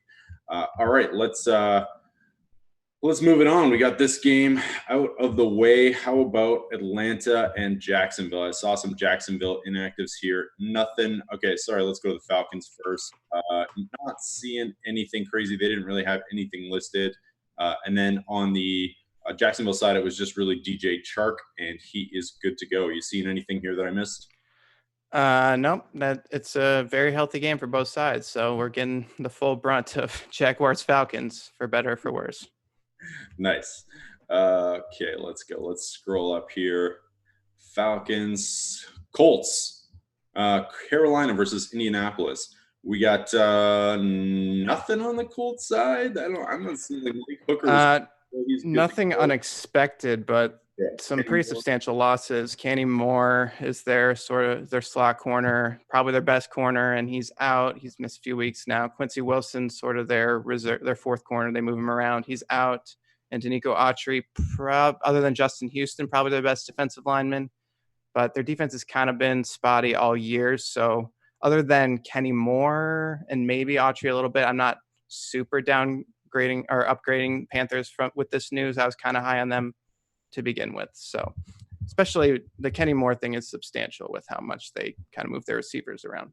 So who are we upgrading on the other side? Is this like Curtis Samuel situation? Like what? Like who gets the benefit from that? Or that's where I'd look, because Moore they keep outside a little bit more. If I'm not mistaken, I think Samuel was questionable, but he's expected to play. So that's kind of where I'd be looking a little bit more. And McCaffrey with the Autry news, that would help a little bit there as well. All right. I'm not seeing the Carolina inactives yet. They should be out by now. I did not see them either. So, there we go. You got them? Yeah.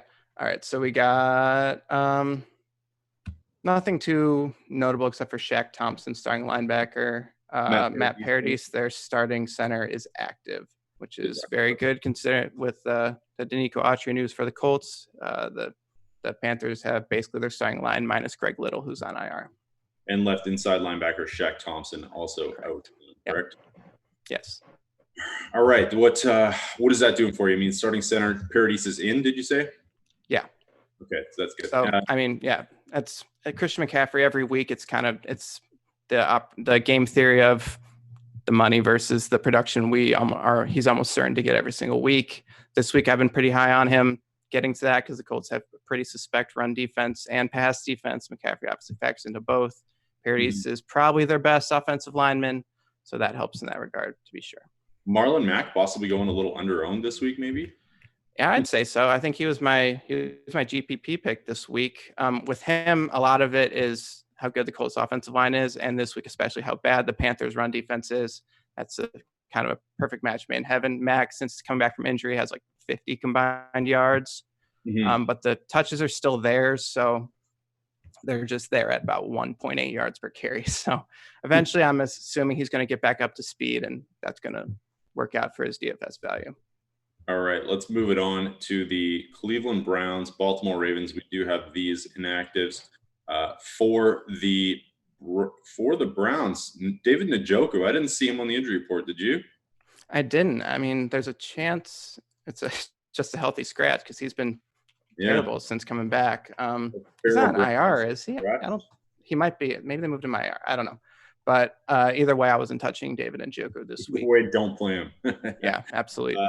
Olivier Vernon is questionable as well, and he is out. So this Browns pass rush is pretty devastated right now. Yeah, Sheldon Richardson was questionable, and if they had also been without Sheldon Richardson, then it's throw everything at Lamar Jackson that you have. Throw the house, throw the car at Lamar Jackson. But I'm still probably going to do it anyway without Olivier Vernon because they don't have anyone on the edge whatsoever, and that's obviously where Lamar Jackson does his damage, both running and passing. So, yeah, fair enough. Baltimore side of things, Ronnie Staley looks like he is good to go. He was their only questionable. Are any of these other guys? And Trace McSorley move the needle for you, Sam? No, everyone else is a healthy scratch. So, yeah, Ronnie Stanley is arguably the best left tackle in the NFL this season. So having him, I mean, against the Browns passers doesn't really make a difference, but having him is obviously a big thing for everything Lamar Jackson and Mark Ingram. Lamar Jackson just going ham today and me having none because I can't figure out who to pair him up with. Exactly. So we missed the Steelers there. We got the Jets. Steelers, what are you seeing here? I didn't see any questionable tags on their roster heading in. It looks like they're completely healthy, right? Yeah, which is not the Steelers we're used to. We're used to trying to work around all their injuries and figuring out how to make Deontay Johnson work. But against the Jets have a good run defense, suspect pass defense, but they have Jamal Adams back. I think we're all kind of back down to earth with Devlin Hodges, so that's kind of limiting how much I look at the Steelers pass catchers. But it's just a change of pace to have everyone healthy and have a whole breadth of options to choose from on that team. Absolutely. All right. I, for some reason, was under the impression that the Denver game was this morning, and I was waiting for these Lions, Broncos inactives. Of course, that game is this afternoon. So It does look like we've covered anything. Are there any teams that we missed that you've noticed, Sam? It's a little bit chaotic when we got all these random things. No, that's everything. I think for the early games. Morning. Awesome. All right. Well, we are going to switch it over to the afternoon games and talk about some things that you can do to lineups to prepare for some possible inactives here. We've had a few situations in the past where you're kind of waiting and you need pivots like the Josh Jacobs, DeAndre Washington week. So we'll get into that in a minute. Of course, Josh Engelman and Chris Spags coming up in about 10 minutes time to take you all the way to lock. We have a Twitter giveaway going on right now, 8 crazy nights. This is day 1. You can win an Osmo brand hoodie signed by Alex Osmo Baker. That's awesome. Guess which player or coach receives a technical foul on tonight's NBA main slate. So make sure to go over to the Osmo Twitter handle and check that out. We also have free premium content right now. Osmo's NBA rankings, NFL rankings, and the NHL lineup builder are free today. We like to give you a few little sprinkles of free content when we can. As well, we have a soccer promotion going on right now. We have the best soccer writer in the business, Tristan Ho, as well as Josh Engelman doing projections for us on the site. And with college football, you're going to need something to play on Saturdays, right? So you want to use promo code Premier League, and you get $1 Osmo Plus Soccer Weekly Pass that's valid from December 20th to January 1st. If you're not an EPL player, it's pretty darn fun. They do have 4 slates over this time span because there's a bunch of crazy, random games. I think there's a Boxing Day game. So make sure to go check that out. And why not, if you're not a member, why not sign up for that soccer and just get those projections. All right, let's hit the afternoon games here. We've got a bunch of them to go through. I'll just say what we're expecting, and then if you want to talk about maybe some pivots or what you're doing with them with some of these players, let me know. LA Chargers -7 against the Oakland Raiders, 45.5 total. Chargers. Russell Okung is doubtful. Mike Pouncey and Forrest Lamp on IR. We already knew that going in. Of course, the big news here is that Josh Jacobs is out. Richie Incognito, left guard, and Vontaze Burfict is out, still suspended. Richie Incognito, I think, is doubtful or possibly out. So are we playing DeAndre Washington here? Yeah, I mean, it says the ownership is crazy for a guy who has 2 games of double-digit carries. I'm still kind of skeptical that at any point, just Jalen Richard is just going to be the 20-touch guy instead of Washington. It makes sense because the price is so low, and he's probably going to get the most touches today. But at 34% on DraftKings, I'm probably going to pivot away from that a little bit. I might look for Richard's way a little bit more. Yeah, and without Incognito's far and away their best run blocker. That might cause some problems. Probably not against the Chargers front, which isn't very good, but without Incognito, that's not quite as high a ceiling for the non-Jacobs Raiders backs that you would like. Yeah, great points. Great points. I'm really heavy on the Chargers today. I kind of like these Chargers stacks. I think this is the game for Rivers and Mike Williams and Keenan Allen. They're going to break out. Keenan Allen's been quiet after a really hot start to the Week season. 16, it's finally going to happen. There it is. Posted a 10.99 week last week. So, and that means I think if the Chargers are going to they're going to live up to this role as favorites, you're probably going to see there's definite possibility of a negative game streak here for DeAndre Washington, which might limit his upside. So that's something I'm worried about. And I'm starting to believe that a lot of this chalk that we have at cheap chalk at running back is actually not as good as we think it is. And maybe it's all over the place this week. Yeah, exactly. All right, let's move it on. Very exciting game this afternoon. Dallas -1.5 at Philadelphia, 46-point total here. Dallas, nothing crazy here. Leighton Vander Esch is out. On the Philadelphia side, we have loads of stuff that we're not going to find out about until game time, but it does look like we have some information. Jordan Howard is not expected to play. Nelson Aguilar's, I read an update and I forgot what that update was. Do you know offhand? The last update I saw was he is not expected to play. Not expected to play. Not surprising there. Right defensive end Derek Barnett questionable as well. Out. Right tackle Lane Johnson, of course, Alshon Jeffrey and Deshaun Jackson. Just a devastated wide receiving group here. Are you upgrading? What are we doing with this Eagles side of things? Zach Ertz, is this? I mean, we've seen this before, so it's not like we don't know where the ball is going in this offense, right? Yeah, it was basically exact situations last week where we kind of knew that the 2 tight ends were going to be the main targets, and that's just whether you wanted to also throw some stuff Greg Ward or JJ Arcega-Whiteside's way. Ward was the only wide receiver to have a catch last week, if I'm not mistaken. Arcega-Whiteside had 2 targets, didn't catch either of them. So if you're looking at a receiver for Philadelphia, I think you just kind of got to go Ward and not really question it. But I'm still mostly looking at the tight ends, especially without Vander Esch there. He's a pretty good coverage linebacker, and that's going to open up the middle of the field, at least in the short term for Ertz and Goddard. Wentz, Ertz, Goddard double stacks. Fire them up. One of these days, tight end stack is going to happen. I'm going to win all. Yeah, right. And then the Jordan Howard news. I was looking at Miles Sanders. Even if Jordan Howard is going to play, I'm still obviously looking that way even more. He had his first kind of real good rushing game of the year last week, so I think the touches are going to be there for him the rest of the way. Lane Johnson being out isn't ideal. He's probably the best right tackle in the NFL this season, but I believe he was out last week, and that was when Miles Sanders had his best game of the season. So it's not swaying me off Sanders much, really. All right, let's hope Boston Scott doesn't get any touches here. Let's move on here. We got Denver 7-point favorites in, I think, the lowest total game on the slate. It's 30. It was down to 37. I saw on some sites. So they are hosting the Detroit Lions. The Denver side of things, Noah Fant questionable. I'm expecting that he goes. I mean, it's not a very exciting play. And then we have a lot of questionables on the Denver side. At the left defensive end, DeMarcus Walker. Left guard, Dalton Reisner. And right guard, Ron Leary looks to be out, as well as the right tackle, Juwan James. So pretty banged up offensive line from Denver here, hey?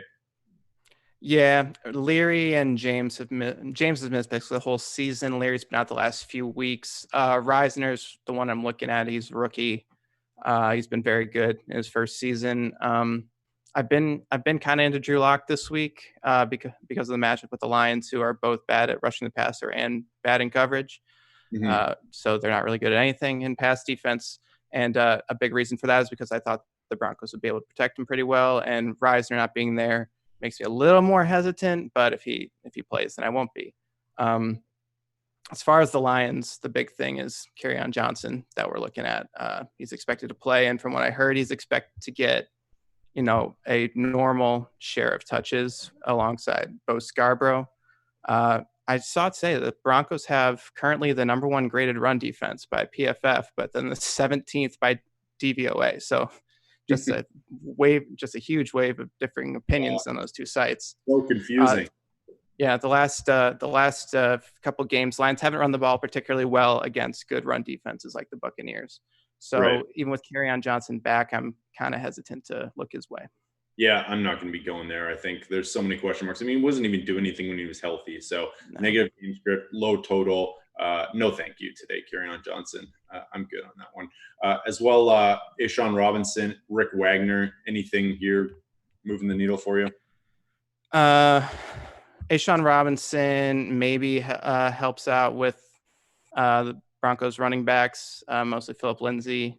Depends a little bit on the news with Dalton Reisner. Ashawn Robinson, pretty good run stopper, but he missed. I believe last week was his first game. He missed. So we got 3 minutes left. Right, not super moving the needle for me. All right, Cardinals, let's do it. Awesome. Seattle minus 9.5, 50.5 total in this one. Kind of a surprising total. Seattle priced up a lot around the industry, and it is difficult to get them in, but apparently people are trying. The ownership is high. So Seattle more banged up than I think people realize. We got left tackle Dwayne Brown is out. Quandre Diggs, Jadeveon Clowney, both doubtful. Michael Kendricks and Shaquille Griffin are questionable. This defense, are you upgrading the Arizona side of things? Is this like a Matt Ryan versus San Fran that we saw like last week?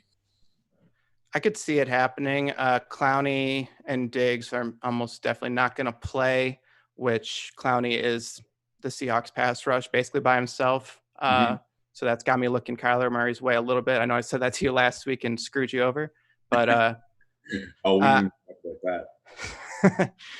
Shaq Griffin, that could be pretty substantial if he's out also. He's their best corner and been one of the better corners in the NFL this year. So those injuries are definitely making me look the Cardinals' way, especially, the high total. This is going to be the some serious shootout potential.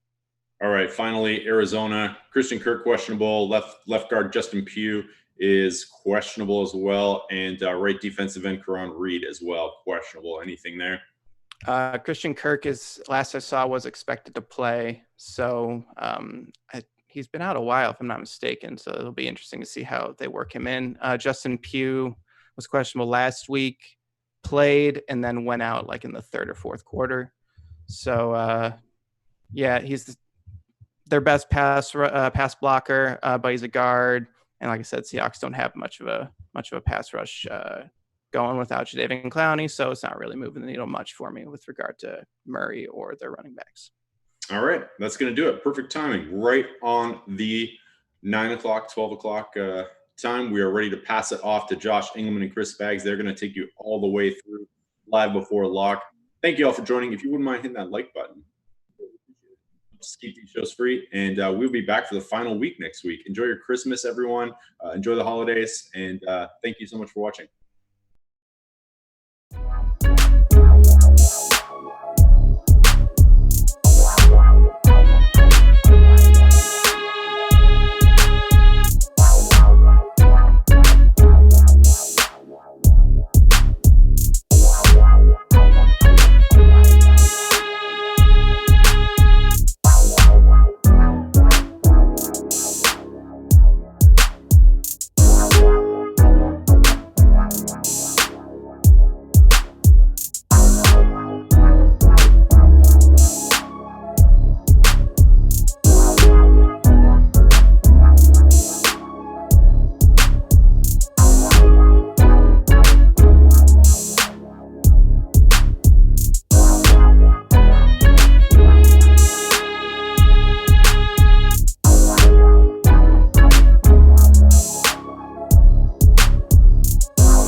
What's up, guys? We should be starting up now. Hello, everybody. Welcome to the Awesemo.com live before lock show for the NFL's Week 16, the home stretch of the NFL season. Your last couple of weeks here to get some of that regular season money in. I'm Chris Spags, joined as, I guess not always, but as the vast majority of the time on Sunday mornings by my pal, the enfeebled and infirmed Chubster Josh Engelman. How you doing, little sick boy? I've been better. I don't know what either of those two words are, but I guess I'll look those up a bit later. No, I've been better. Yeah, Josh, unfortunately not feeling the best in the world right now, but he's toughing it out for you guys. It is the season around the world right now. Everybody's catching the flu, so hopefully our little Chubster will be fine throughout this hour. But one thing that'll make you feel better, Josh, is the world of not paying rake at fantasydraft.com. Of course, that makes us all feel better every single day of our lives. Whenever I'm feeling ill, I just know I could look at my bankroll and know that I'm not paying a little bit less rake over at fantasydraft.com, and that's what matters. It gets even better at Fantasy Draft because today there's a free roll going. I'm about to drop the link into the chat right now. If you go check out that link in there, we have a link to the free roll contest we have at fantasydraft.com. Again, it's free. You're not paying rake anyway. This one, you don't have to put in an entry fee for it. You can get in there. And the giveaway on that one, we have some prizes, but also a bunch of tickets for their big Christmas Day tournaments over at fantasydraft.com.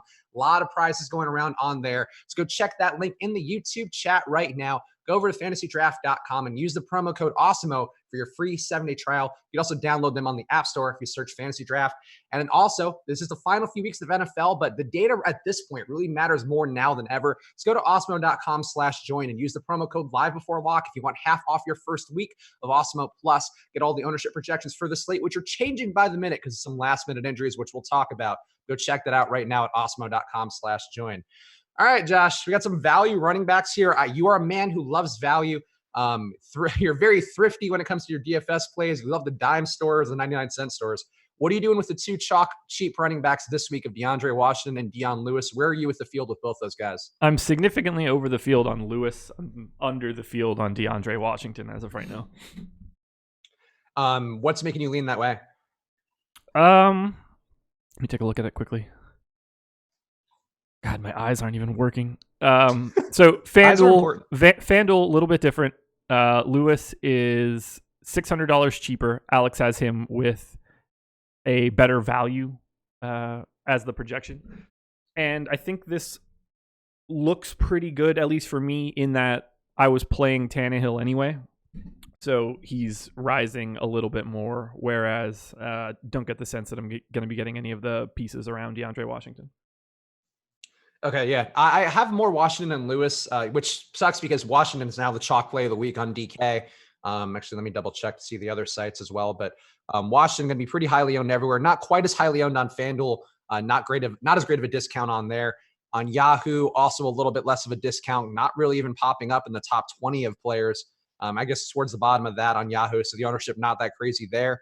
But on DraftKings and actually on Fantasy Draft as well, you are not getting as much ownership on DeAndre Washington for his price. More ownership going to Dion Lewis. So those are the places those guys are getting owned. On DK, Washington is the clear chalk, but at 4K, I think it's just a very nice value. I do believe in his ability. He's more of a pass catcher than Josh Jacobs is, which I think is something that'll help him out this game against the Chargers. So I'm comfortable with Washington. Lewis, the guys on the Inactive show and the Deeper Dive kind of mentioned it a little bit, but there is some risk that maybe the Titans just don't need this game. So why would you burn Dion Lewis when you already have Derrick Henry kind of banged up? Maybe you go to a guy, Card and Blossom game, I think is the one that they were talking about being a potential pivot at minimum price. Not somebody you can expect the workload for. But there is more risk for Dion Lewis, just that like they don't need him. And it's also a bad matchup too. New Orleans not giving up a lot on the run. Yeah, I mean, I don't expect him to be toting the rock a lot. There's going to be a lot of dump offs and swing passes. You know, Dion Lewis's game, and at 4,800, I just think that he's probably the best clear value on FanDuel for today. He's just too cheap. I know one thing that'll make you feel better, Josh. The YouTube chat right now being very kind to you with some gentle roasting of your hair being out once again. Your hair looks great for a sick guy. I'll give you that. Full credit to you. Well, I think I have to go out after this, so it's going to be a blast. Who is the substitute teacher talking to Chris? Josh's going to go play Frisbee at the park after this. I could not be a substitute teacher anywhere.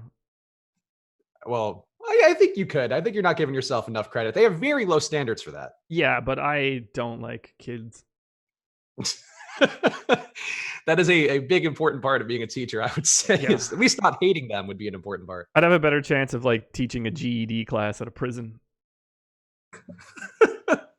Yeah, I think that's. They would love you in prison too. Boy, they'd be trading you for cigarettes. That's fine. That's fine. A women's prison. Oh, of course. Yes, the orange is the new black prison. That's where you would be. Exactly. What's up, Pipes?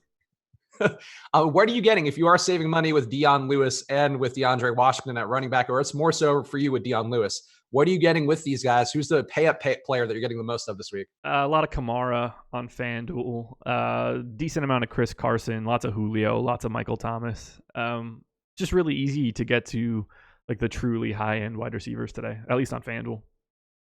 Yeah, Chris Carson, very chalky on FanDuel, which is kind of surprising because he's, I guess technically he's cheaper on FanDuel, but close to the actual salary is like he's pretty close to the same price on DraftKings, but adjusting for the salary caps on each site, certainly going to be a little bit more expensive on DraftKings. But Carson really not picking up a lot of ownership. Nobody wants to pay up for him. On FanDuel, I guess that's less of an issue because it's not being a full PPR site. But Carson on DraftKings, not something you would do, but on FanDuel, you're pretty okay with it? I'll be honest with you. I haven't looked at anything for DraftKings. But Carson right now is my fourth most owned running back. Okay. So Carson certainly in a good spot. Going to keep getting that big workload with no Rashad Penny in there, but still a situation where, maybe the price is up, but too much there when we have so much value going around. Another guy who I think we both talked about him briefly before the air is my Labrador just crashing into me trying to get bet right now. So sorry for my camera moving around if you are a motion sick person. Ooh, that's me. So just don't look at my camera for the next 30 seconds. I can handle that. Joe, it's going to be hard for you. Joe Mixon, what are you doing with him? He's suffering from your similar little flu buggies in his body, apparently, but going against Miami in a really good spot. He was my favorite play on the week earlier in the week. He is still my favorite play on the week. Joe Mixon, what are you doing with him? Yeah, I'm playing him. I'm right around the field as of right now. I'm hoping that because I'm sick, I have some sort of soul bond with him and that I can will him to be better while I take the brunt of it. So as of right now, I'm just like a hair over the field on FanDuel. Are you the dragon or are you the Rick and or Morty in this scenario with your soul bond? I hope that I'm Rick. Yeah, I think Joe Mixon has to be the dragon because he's more powerful and And I'm probably, I would guess that I'm significantly smarter than Joe Mixon. I know that sounds terrible, but I feel safe. My dog did definitely not shit on the floor, by the way. Whoever just said that in the YouTube chat. No, she didn't. That's not the case. Yeah, she's getting swifty with it. No, she's just twirling about because she wants attention and feels, I guess this is the time, Sunday morning. That's the time to do it. But no dog shit on the floor here. That's good. That's very always well good. Behaved house. That's always good. Other running backs I have today that I just want to hear what your thoughts are on. Devonta Freeman, really good spot going against Jacksonville. Jacksonville, one of the worst teams against the rush on the year. We saw a similar spot for Freeman a couple of weeks ago going against Carolina. I think with the value, people may start to move away from him a little bit, and the ownership does seem to indicate that. So what are you doing here with Freeman? Is he somebody you landed on at all? Yes, he is my second most owned running back, just bare one lineup behind Alvin Kamara. I've got a lot of Matt Ryan. I think he works well there. Julio Jones is my number one wide receiver. I like Atlanta more than I like anything today. Okay, so yeah, Freeman in a good spot. I agree with your take on Julio. I ended up with a little bit less of him than I thought just because of his price on DK. I didn't quite get there as much as I wanted to. Still close to the field, so I don't have an issue with it. But Freeman, to me, still a very strong spot. Before we get to the rest of the running backs, a little super chat coming in from Jannar Kasling. Oh, damn, I always mess up his name. Jannar Kaslingham. There we go. I think that I nailed that. $5 Canadian. So thank you. Miami versus Cincinnati. Stay away from stacking this game due to the high wind. I have less of the pass catchers, less of the stacks, but I do have some Erickson, do have some Boyd, a little bit of Devontae Parker. Not a concern that I would run away from, and definitely not a concern for Joe Mixon, but not the best thing in the world. Are you afraid of a wind game at all in Miami with some hurricane-y weather down there? No, I just think that both teams stink. That I would also agree with. Yeah, wind, nice weather, doesn't really matter to me. Outside of Mixon, I'm pretty much good on that one. Jeremiah Johnson asking an interesting question, particularly for FanDuel people. Kerryon Johnson, minimum price on FanDuel today. Apparently he's going to see a decent workload. Ian Rappaport says that Kerryon's going to see close to his full workload in week 16, which seems hard to believe, but are you getting any of Johnson on FanDuel where he is so cheap? Yes, I do have a little bit of Johnson. 10% right now. We haven't projected at 1. I assume that comes up a little bit, but he's the other guy that I'm willing to pay down for. Actually, wouldn't mind having a little bit more. Maybe I'll tweak that as we continue to sit here. Matthew Prodwell, ooh, Josh doesn't like Barkley. I'll be all in. Josh is the Barkley whisperer. He single-handedly got him back on track last week. Yeah. What do you know? I don't think that's a fair take at all. He got Barkley's biggest day. It came on the strength of Josh believing in him. I believe in a Care Bears type situation or a Captain Planet one, depending upon your preference. So I don't really know anything about either of those two things. Captain Planet, they put their hands together to make a ring. Care Bears have little hearts and stuff. It's the Care Bear stare, right? Yes, something like that. But Captain Planet definitely the more obvious one where you powers combine, create the guy. Oh, is that like form of wind? Yes, wind, water, earth, heart. Then the one kid had heart, which is kind of the crappiest one by far. Yeah, they can remake that and be like heart, and everybody be like,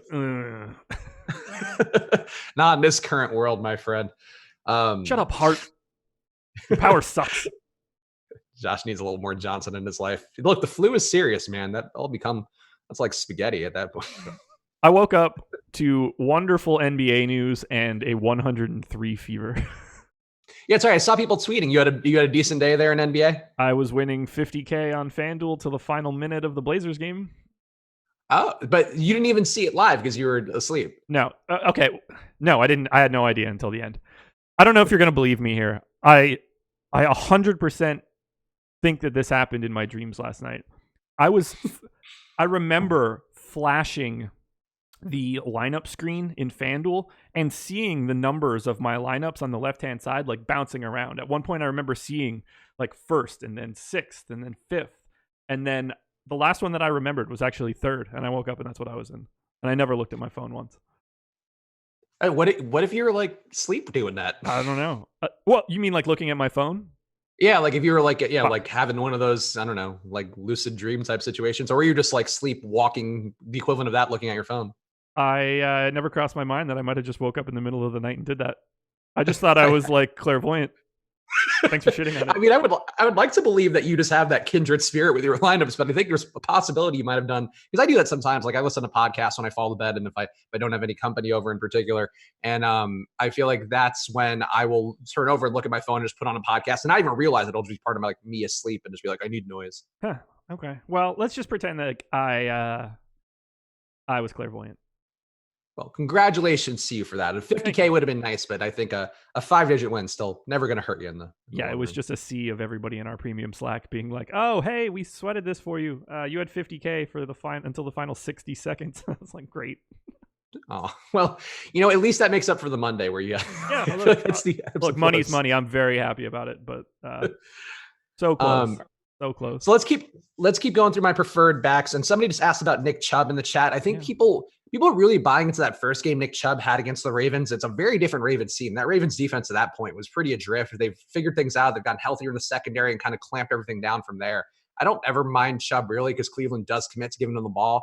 But on this week with these running backs, I just really don't. I don't see how that's like. I don't want to go to Nick Chubb. But did you go to any Chubb at all? No, I have no Chubb. I prefer Johnson. It's tough but fair. Also, shout out Trey Norman, super chat for last night's NBA help. Yeah, apparently EMAC and our old pal Fast Eddie did a good job for NBA as well for a lot of folks. So, I love that you just called EMAC and our old pal Fast Eddie. I'm pretty sure he's got like rights to that name and all, man. You got to watch yourself.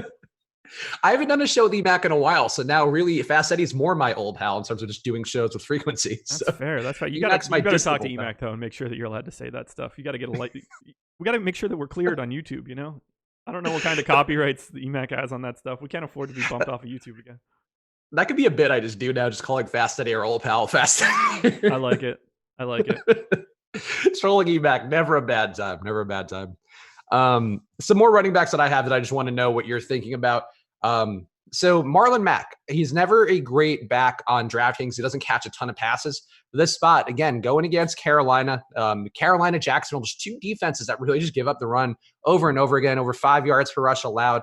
Pretty good touchdown rate as well, 7% rushing TD rate allowed by Carolina. I mean, if Mack's going to have a game before the end of the year here for Indianapolis, it doesn't matter at all, which is kind of one concern, but I do like Mack in the spot under 5% owned. Actually, now we have him just over 5%, but still very low owned. Is Mack a guy that you landed on at all on FanDuel? If you are looking to talk about some more running backs, I think that you should talk about some less, because it's not Marlon Mack. I have 0 shares. Okay. So Marlon Mack, he's my less owned of the 3 backs that I like the most in that 6K range of Freeman, Mixon, and then Mack, but he's still a guy that I do have a good amount of today. Definitely above the field on him. Really nice spot. I mean, I don't know what Indianapolis is going to do. They could pull the move that Cincinnati seems like they've been doing lately, just running the clock on the season basically because they have nothing to play for. But 27-point implied total for Indianapolis at home going against Carolina, going against a rookie in Will Grier who's going to throw some picks. I mean, probably you would think he's going to throw some picks, even though Indianapolis' defense isn't the best. So kind of an ideal max spot besides the fact that they just have so many bodies in the backfield who could take touches away. By the way, I just want to point out I stole that some less joke from Greg Giraldo at a roast. Rest in peace, Greg. I don't want to be that guy, but it's funny. You'll be seeing him soon. Don't worry. Feels like it, man. Feels like it.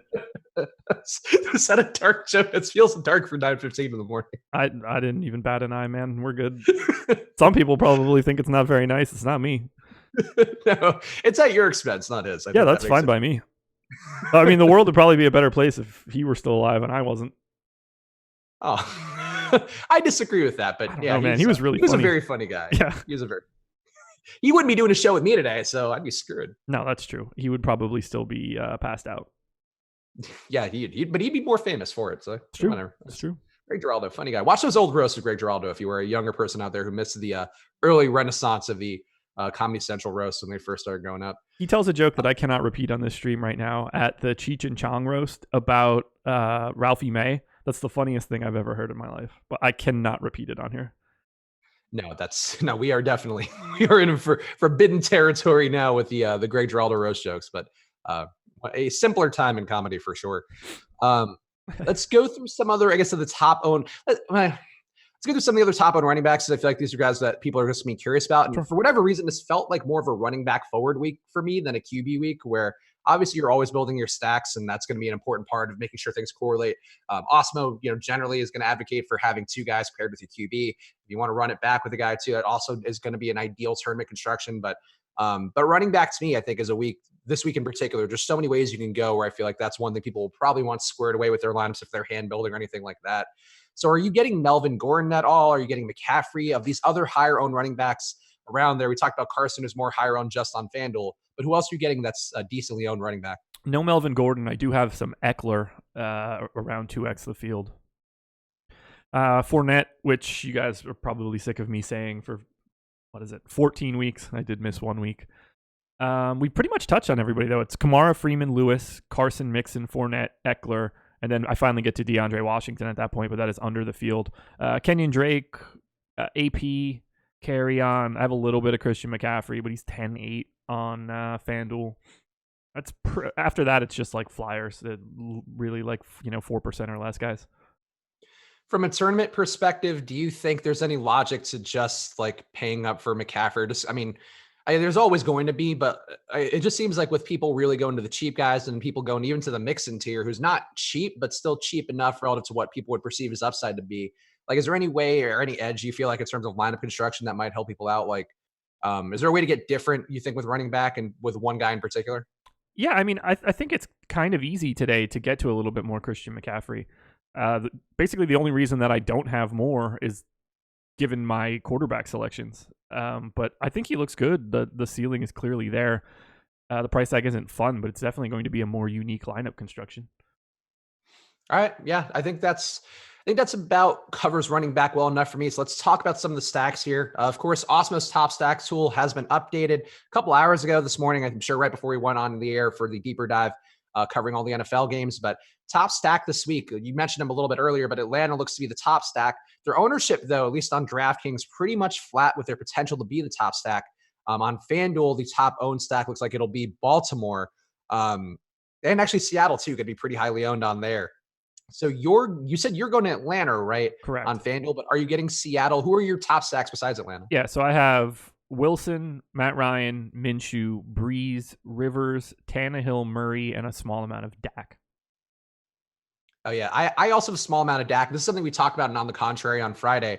But, you have to worry a little bit for that shoulder issue. What they talked about, the reports were that down the stretch, he just couldn't throw the last few drives of the game. And which kind of checks out with how Toradol works when you get that shot. It's going to feel good in the beginning.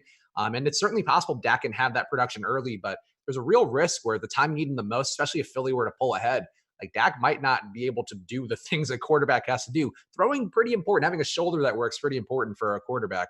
Yeah. But I have Dak. Like I think he's a fine play, and he's actually one of Osmo's better projected stacks on DK, but just feels risky. I actually had a lot more on my first run, and I made a couple tweaks in FC, and then he's in like 2.7% of my lineup, so that's 4. So not exactly a lot. He's my lowest exposed quarterback. Okay. Somebody pointing out, somebody in Miami, Pablo Elvin, I live in Miami. The weather is not going to be a factor in the fastest paced game on the slate. LOL. I don't know that's the fastest paced game on the slate, just for the record, but the team total is not that great, I think, is one thing about this game. And I know Ben Rasa, who I do kind of use, I enjoy hearing his takes. I feel like he's a fact check usually on how I view things. Whereas last week he was on David Blau, or at least had a little bit of him. And I was like, cool, I feel okay about my David Blau. Didn't work out, but just a smart guy, I feel like, does give you some decent cosigns on things. And he did say he enjoyed the Cincinnati-Miami game for stacks.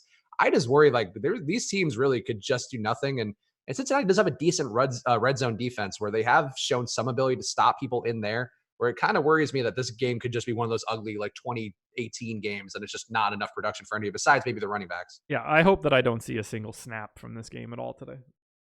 I will probably have it on my TV because I have so much Mixon. I mean, I'm probably not the TV on my laptop, but I have so much Mixon. I just want to see how he does. I want to see if he poops himself. I think those are important things. I'll have it on Red Zone like every other normal person. It's not like I'm going to watch one game. That's insanity. That is tough but fair. All right. Other stacks to talk about here. The New Orleans stack is one that I thought I would have more of earlier in the week. It's tough because there really isn't a second guy to go with Michael Thomas if you're trying to get to Drew Brees. Sure there is. That's who would it be? Jared Cook? Alvin Kamara. They don't correlate like that perfectly, though. They're both really good. They are, but I don't know. It's a lot of money, man. Don't get me wrong, but seeing them both go crazy would not be insane to me. I do think to what you're saying, I do think this is a spot, and I mentioned it earlier in the week with Lofty, but the fact that Kamara had his biggest game since week 3 in a similar kind of matchup, Tennessee's run defense is really good. So is Tampa Bay. The last time that Kamara played Tampa Bay, he had 10 catches on 10 targets. They decided just to give him the ball on the flat instead of running him into the line, and that ended up being his best fantasy day because obviously PPR matters. Tennessee's run defense, according to PFF, one of the best ones in the league, a 90 run defense grade on the year. So to me, that's, if you're going to try to beat him, that is one way to do it, is to just give Kamara a lot of touches in the flat. Yeah. He's definitely seems due for some positive touchdown aggression too. He hasn't had many touchdowns since earlier in the year. So I don't hate Kamara as a concept, but I find it hard to stack him. I feel like that was one thing that Osmo said before. It's not the best because Kamara's still getting a good enough amount of value from his rushing game work where it's not like an ideal stack, but I guess that is one way to do it. I just have a ton of this game, so. Are you getting Tennessee's side at all? I mean, yeah. I guess besides Deion Lewis? Yeah, I have Breeze and Tannehill are both 2 of my 8 quarterbacks. So you're paying up for Brown too? Not really. It like a little bit, but nothing crazy. Oh, I had 4.5 hours of screen time averaged per day last week. Thanks for that, Apple. God, I can't imagine how much I had. It doesn't give you the notification. It always gives me that on Sunday morning, usually while we're doing this show. I don't have it. Well, yeah, it's not the best. A lot of mine is on the DraftKings app because I build on the optimizer, and then I sometimes, especially for basketball, I usually import by hand while just kind of weeding out the ones I like. That's why mine 4.5 feels real high though. But swiping and DraftKings will do that. Now I just want to know. It's worth it. I mean, it's terrifying, but it's on your productivity thing on the settings. Everybody should check that out because it's kind of horrifying when you see how many hours you put in just staring at your phone. If this was last week, I don't know. How do I see last week? There we go. 3 hours, 11 minutes. Okay, that's not bad. That's not bad. You beat me by an hour. Yeah. All right. Titans have nothing to play for. Yeah, I mean, that's we talked about that, or actually the guys talked about that earlier, and I mentioned it a little bit earlier in the show. They do have nothing to play for, but still a home game, still a measuring stick game against New Orleans, and still a team total here just under 50, combined total rather just under 50. So, those are things that are still positives, and I wouldn't run away from Tennessee just because they're not playing for anything. No, it's not like they're going to go out there and be like, well, we're just going to fuck around here. Offensive lineman, you're playing quarterback. We're mixing it up. We're doing dumb shit. No, they're going to play to try to win. Especially a Mike Vrabel team. Not not to like typecast different guys, but like a former linebacker who's a defensive coach, like he's not going to want his guys to just lay it up this week. And that's never been his MO in terms of anything. If you go out to a football game and like don't try all that hard, you're going to get hurt. Yeah. This isn't like a baseball game where you could just like dick around in right field and not really care all that much. Like someone's going to take your face off. AJ DiFilippo in the YouTube chat. Mixon looks terrible in the pregame videos I'm seeing. What are you seeing in a pregame video that he looks terrible? He's just hanging out. He's got a stomach bug. What's he doing? Why are people saying Tennessee is playing for nothing? That's because they're playing for nothing. The outcome of this game has no bearing on whether or not they can get the wild card. Yeah, I think they're actually locked into their spot too, I believe. So for like seeding, I think it's the 6 no matter what. But yeah, they have no, it does not matter what the outcome of this game is. They can get a wild card regardless if they win or lose here. Mixon in Miami, and they clearly got their day earlier. It seems unlikely he has the Josh Engelman flu. I think he's got the South Beach flu more than the Josh Engelman flu, if I had to guess. Yeah, I don't have that one, unfortunately. Yeah. Anyway, point being, pregame videos for football in particular, for basketball they can be helpful because you can see like, oh, this guy's gimpy or whatever. Mixon's not hurt; he's just sick, so he's gonna be running the 40 at a 4-3 timeout there in the pregame. He's not like barfing on the 20. No, and it's different. Game speed's a different thing. I'm not gonna take. If you guys want to take Mixon out of your lineups, please go ahead and do that. Please drive his ownership down because he looks bad in pregame workouts. He has a bad game. It's not because he looked bad in pregame workouts. No, not at all. All right. We are almost at the time for the 100-yard and a TD picks. And if you are a person who the last few weeks has been trying to fade Josh's picks, that is a bad move because based on the last week and actually 3 of the last 4 weeks, if we're counting the week that Nolan was here, Josh had a 75% hit rate. Unfortunately, the bad news for Josh and for our very old pal EMAC, because our new old pal Fast Eddie is not doing this game.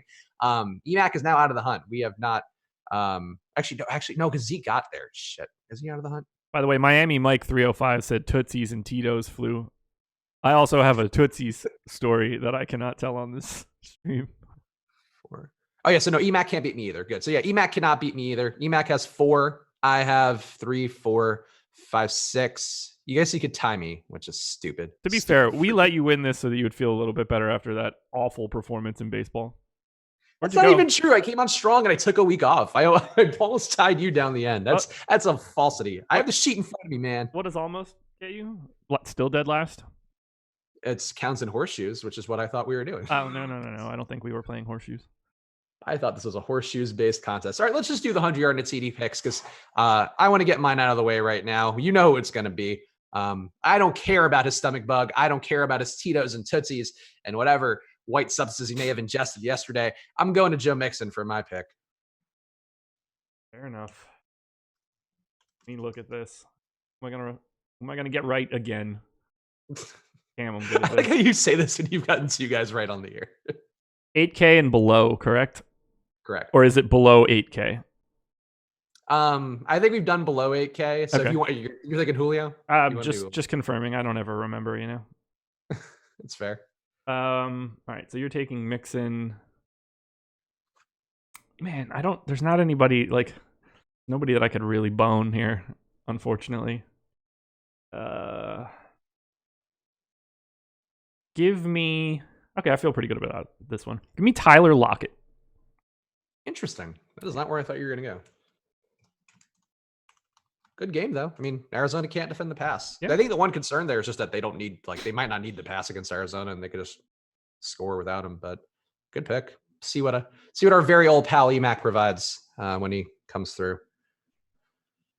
Guys, just trust us on this one. The damn game doesn't matter for Tennessee.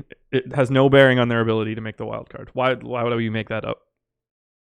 Yeah, but it doesn't matter. But we're saying that doesn't matter in terms of playing these guys. Right. I'm playing them regardless, but it has no bearing on their playoff odds. Yeah, especially week 16. I don't know, teams take off week 17, but week 16, I think for the most part, you're not going to let your guys get rusty out there. And again, just the kind of team Tennessee is, a really nose to the grindstone team defensively who does smash mouth football. I mean, that's the kind of team that really doesn't let up ever. Right. Let's see. Nothing from EMAC yet. All right. Let's talk about the rest of the stacks here. Sure. I'm just going through the top stacks tool because, again, that's another thing you get with the Osmo Plus membership. If you go to osmo.com/join, use that promo code live before lock, you can still get a weekly package. We will have content going out throughout the entire playoffs as well because there's still going to be big tournaments for NFL. But right now, if you just wanted to get it for the stretch run of the NFL regular season, there's money to be made out there with the data we have at osmo.com. So go to osmo.com/join. Use that promo code live before lock for half off your first week of Osmo Plus. So New Orleans, we talked about a little bit. Seattle, I guess we talked about. Atlanta, I guess we should talk more in depth about them because it does seem like Austin Hooper is going to be one of the chalkiest plays of the day on DraftKings, and I think he's going to be decently owned on FanDuel. Actually, he's much less owned on FanDuel, it looks like. Oh, no, that's, you know what? Hold on. Let me just pull this up. He's my second most owned tight end. Okay, so yeah, I was looking at the projections page, which is a different one entirely. Too many Osmo pages open up. Yeah, Hooper is going to be owned, it looks like, everywhere.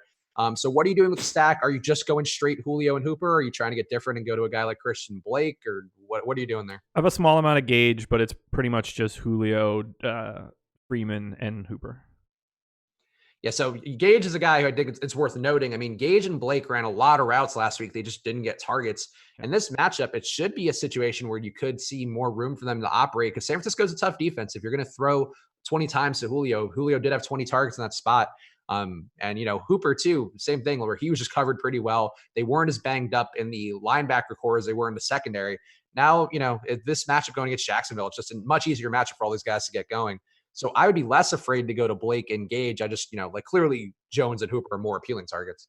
Yeah, they're slightly different in terms of talent level on the field. So I have significantly more there. I have very little Gage, like 3% or something like that. EMAC going with Ezekiel Elliott for his pick, and he got him right last week. Boo. So he is riding the old Cowboys. Boo. Hey, look, it worked out well for him. I get it. EMAC going competitive down the stretch for our old pal, our former old pal. Isn't our old pal Eddie? I'm so confused. I have too many old pals who host our NBA shows on the weekend. That's true. I'm happy that I don't have like 75% Darren Waller today. That's a nice change for every other week. Yeah, Waller, always a play who pops up well in the projections. Where'd you land with Waller in terms of your ownership? I'm still over the field, but I only have 18% instead of the fucking all of my lineups like I normally do.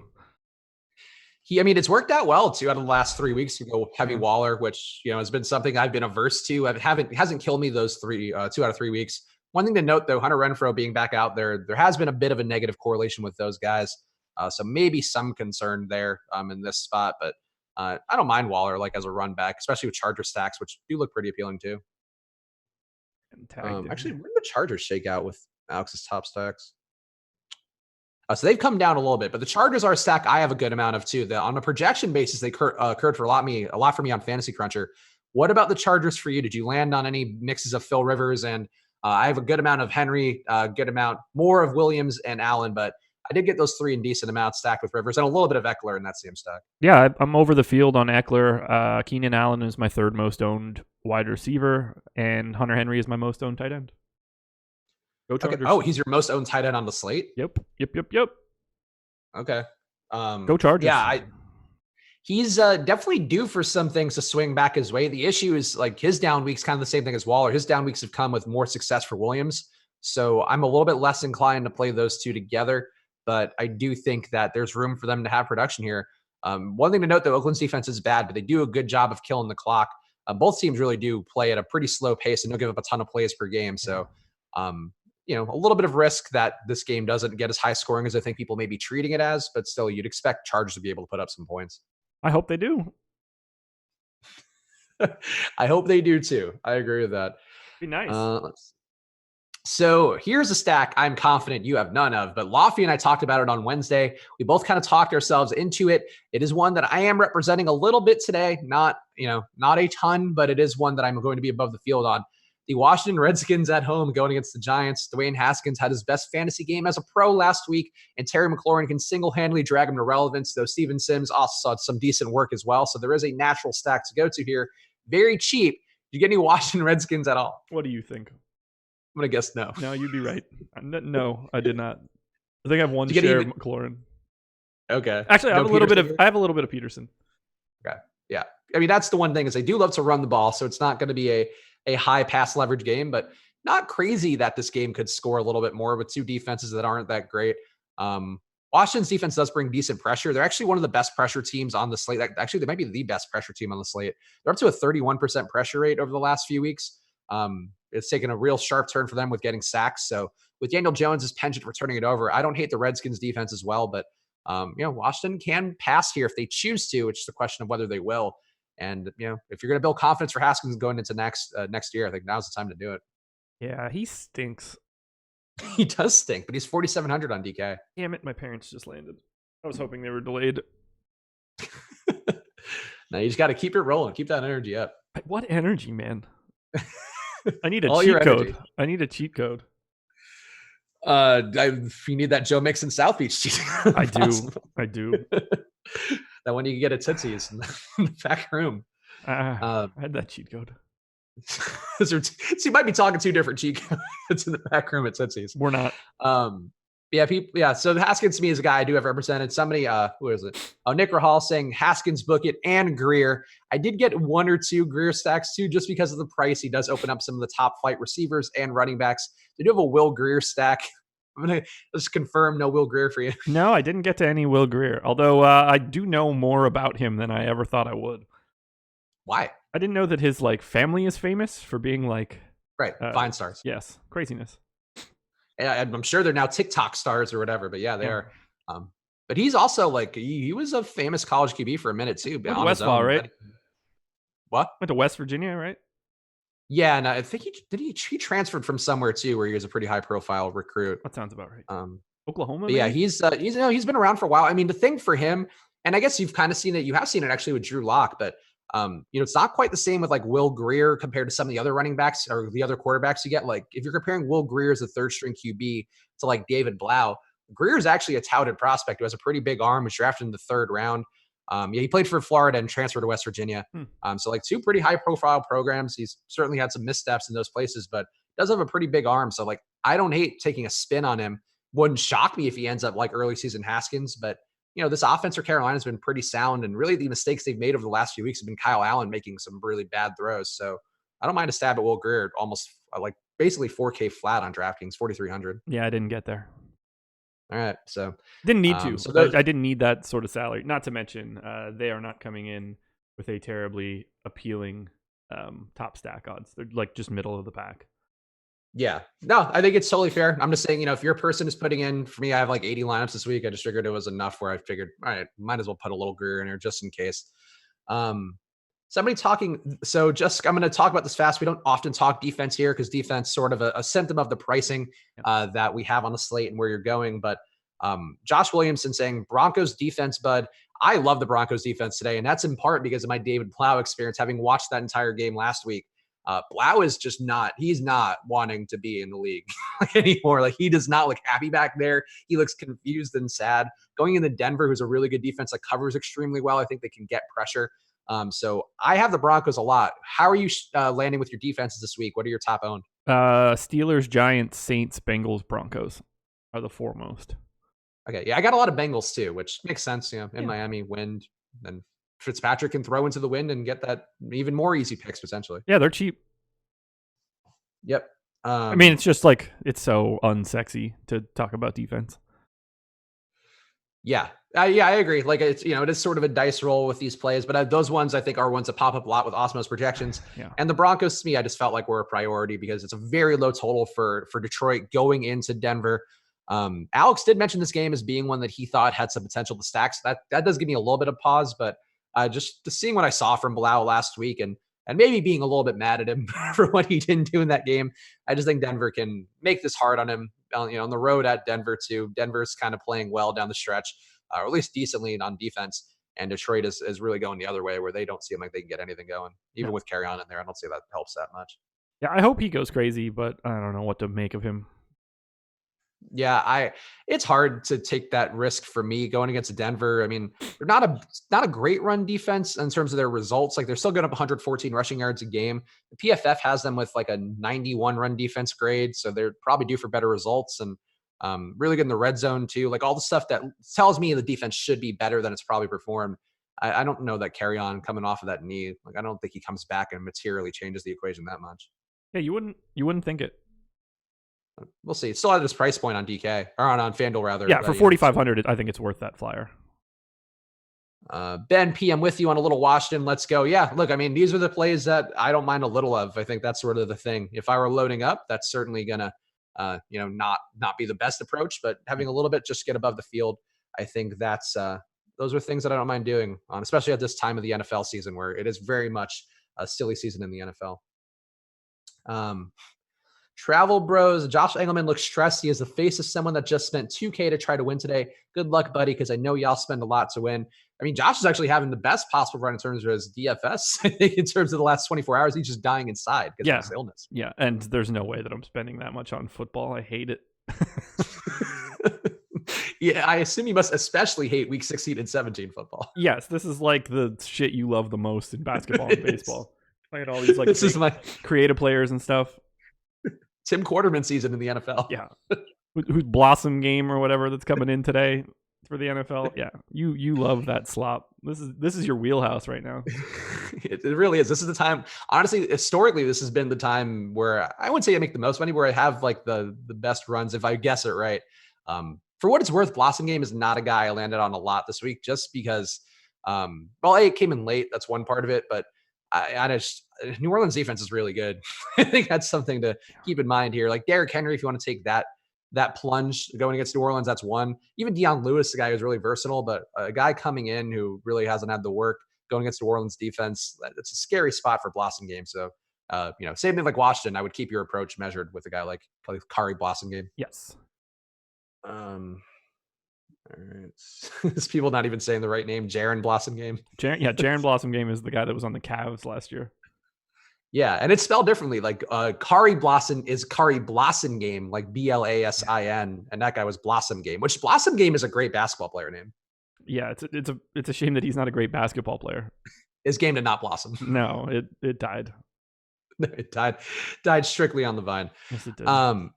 Where did you land with Michael Thomas? Because I know we talked about the Saints stack, but Thomas ownership pretty high, and I like him. The $9K price tag is a little bit less than ideal, given that you have Julio a little more than a grand less on DraftKings. What are you doing with Michael Thomas overall? Second most exposed wide receiver behind Julio. Are you getting him as a one-off, or are you just mostly in the stacks? Everywhere. He's everywhere. Yeah.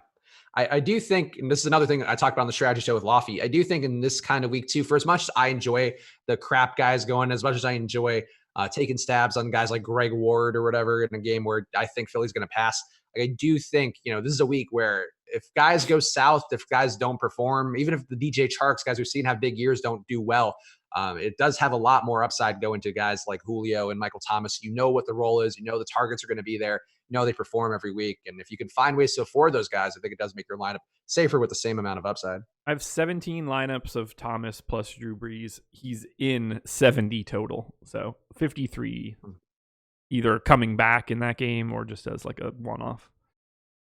Yeah, I think that it makes sense. I really have no issue playing Michael Thomas. If you can find that money, there are guys you can go to who are going to be cheaper, but do they provide you the security and with big upside? I think there aren't a lot of guys at wide receiver this week. I think you're like, yeah, I feel really safe. And also this guy can get me 30 fantasy points, and it's very realistic to occur. Yeah. Like it's Julio, then Michael Thomas for me, then Keenan Allen. And then I start naming guys that are all like, yeah, okay. A lot of DJs, DJ Chark, Metcalf, and Moore all like next to each other in my heat. Yeah, I like Chark, but it wouldn't shock me if Chark just gives you 15 or something. Whereas if Julio or Michael Thomas give you 15, that's a really low probability outcome. Yeah, that would suck. Yes, I think that would suck for you. Got ownership updated a minute ago, by the way, as well. So if you want to get in there, get that last run of ownership probably before lock. It is updated, and for what it's worth, Deion Lewis now up to 20% on DraftKings. He did not take a big jump on FanDuel, 15% on FanDuel, and 28% on Yahoo. And where is he here? Just because we talked about this earlier. Sure. And he's still not projected for much ownership on Fantasy Draft for whatever reason. So maybe one place to play him. Actually, Fantasy Draft's ownership might just be borked right now. Yeah. If anybody can hear me, that last run of Fantasy Draft ownership didn't work right. All right, so let's go through what are the weirdest guys that you landed on, because I feel like we have a slate where the good plays seem pretty clear cut, but you always get some of these random guys. So who would you end up above the field on that people might not be playing? I mean, these guys aren't like weird, but I'm quite a bit over the field on Eckler, Peterson, Kenyon Drake, Kerryon Johnson. At wideout, DJ Chark, Tyler Lockett. That's pretty much it, I guess. I mean, Hunter Henry, I'm significantly over the field on. Greg Olsen, I have a little bit of. It's cheap. Nothing too, like, really egregious. Okay. Yeah, I mean, those guys are all certainly not crazy plays at all. Here's one which I did land a little bit on just because, I mean, people are still paying for Lamar, but nobody's stacking him, it looks like, based on ownership. Marquise Brown, apparently 1 touchdown away from the franchise rookie record, and he could certainly get that touchdown as like a 5-yard slant, and that could just be Lamar's 1 passing touchdown of the day as he runs for 500 yards.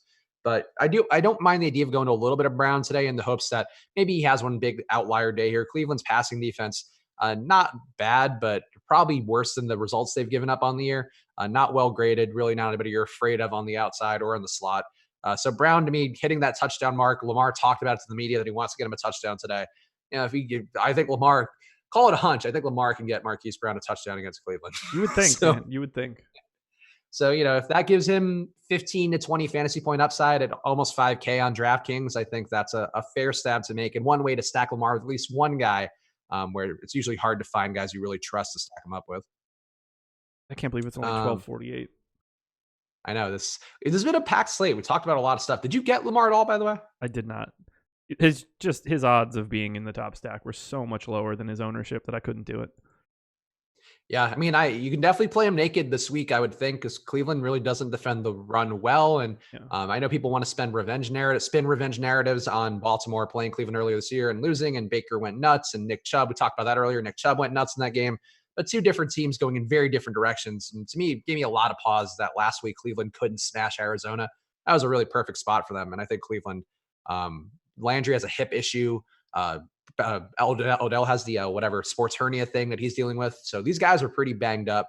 You know, maybe Chubb gets there, but I certainly wouldn't trust that. And I think the ownership being so low for him, you know, that probably proves it out.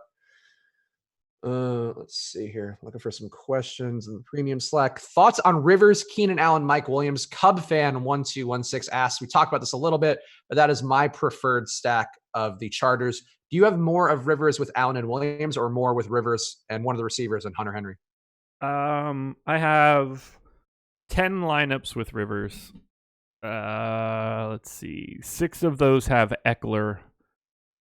7 have Allen. 3 have Henry. I think that's it. 1, that's it. Okay. It's a decent split. And there could be 2 in one of those. I don't like that could be bigger stacks. Also, we have a couple minutes before lock, and hopefully you guys have started to get your lineups in. So make sure you do that. We got about 10 minutes left. But if you have gotten your lineups in right now, if you can, go check out this fantasy draft free roll that we have. Did I just lose the link? I just lose the link, but I'll drop the link in chat right now. But basically, we are running a free roll for week 16 where you can win some tickets to go to the NBA Christmas Day special over at Fantasy Draft. Let's go check them out. I'm dropping the link to the article in here. It's very easy to find the link to the contest in there. It's hard. I think the free roll is actually not listed on their Fantasy Draft homepage. Go click that link in there, go find them, and you'll be able to get into that contest. Get in there now. You got 10 minutes. So free roll, again, no rake, obviously, but also you're not putting anything towards an entry fee either. You can do that without any bankroll on there. Let's go check out that link. Who doesn't like a free roll? Yeah, free rolls are a good time, especially when you are winning a ticket to a bigger tournament like that, like the NBA one. Christmas Day, you'll be doing a show with Eddie, with our old pal, Fast Eddie. Yes, I will. I hope I will. Yeah, well, I think you'll be fine. You'll recover by then, I believe. One can only hope. Also, one thing I didn't touch on earlier on Twitter right now, we have our 8 Crazy Nights giveaway because frankly, Hanukkah doesn't get enough love. And we have obviously a lot of people in the chosen community, both in our consumer base and in our company. So we want to support that. So go check out the pinned tweet right now. You win an Osmo brand hoodie signed by Alex Baker. So if you want the autograph from the top DFS player in the world, one you could frame and put on a wall if you want, you can do that right now. Check out our pinned tweet on our Twitter at Osmo_com to enter our 8 Crazy Nights. Josh, you want to dispel any rumors that you're Jewish right now? I am not Jewish. Not Jewish. No, not that I'm aware of. Hanukkah seems fun though. 8 gifts. Like I'm on board. Festival of Lights. Yeah. And I enjoy whatever the Passover meals. So I feel like Hanukkah, give me some potato pancakes. I'm on board. I really like the song. Oh my God. These guys really fixated on Mixon walking around the tunnel. I would still err on the side of Mixon not reading too much into him feeling like crap. Think about yourself when you've been hungover in life. If you had to do something, you had to do your job, you still probably did it. You looked miserable doing it, but now imagine your job required you doing something at a high physical level. I think you save up until you actually have to do it. Yeah, he'll be fine. I have no idea if that's true, but I don't have any other information. Is the line moving? No, yes. Well, that's important information. Oh, let's see. That's actually a fun thing to take a look at. Let me paste in the odds right now. I mean, I'm guessing that it's probably not because I don't get the sense that Joe Mixon moves the line all that much, but that's neither here nor there. I think at this point, Joe Mixon would move the line like a point, like just because he's been so involved. Like you'd have to downgrade a little bit if you're going with Gio and whatever the young guy they have in the backfield is. Breaking down Mixon tunnel tape for 7 minutes. Cincinnati, by the way, they took a 0.2 point implied total decrease. So They went from 23.5 to 23.3. So they went from, I mean, they've been out -1.5 all day. So yeah. So if Vegas isn't reacting that big, a 0.2 differential to me is so inconsequential. And that's just money moving around. So if it went down to 22, maybe I'll give you guys a little more credit, but I think sometimes you can talk yourself into freaking out about this stuff. Brandon Parker, he's walking around like he's got a crowbar stuck up his ass. Look, man, it's whatever. It's all as Alex always says. It's just your intuition. It's the best skill you have in DFS, right in front of an Osmo membership. So if your intuition is that Joe Mixon is going to leave a slug trail on the field today in Miami, then don't play him. But I'm playing him at heavy volume. I love it. So am I. Well, maybe not heavy, but more than the field volume. I am a heavy Joe Mixon believer. Not a great wrinkle, but he is playing for what it's worth. So that's something people are asking too. He's playing. He just might have the poops. Exactly. Just little poops. You can poop yourself and keep playing. Yeah, it happens, man. Maybe he had 2 pints of ice cream last night and doesn't realize he's a little bit lactose intolerant. Happened to me recently. There's some days, man, even if you're not lactose intolerant, if you have a lot of ice cream, sometimes that'll go south. Happened to me on the ride out of town when I was out last week or 2 weeks ago. That's the worst. On a ride seems like a bad time. Yeah, I had to scramble to the gas station and take my pants off. I would not support playing you in car ride DFS if you were feeling enfeebled. I think that would not be. I was just afraid that it leaked through into the new car seats.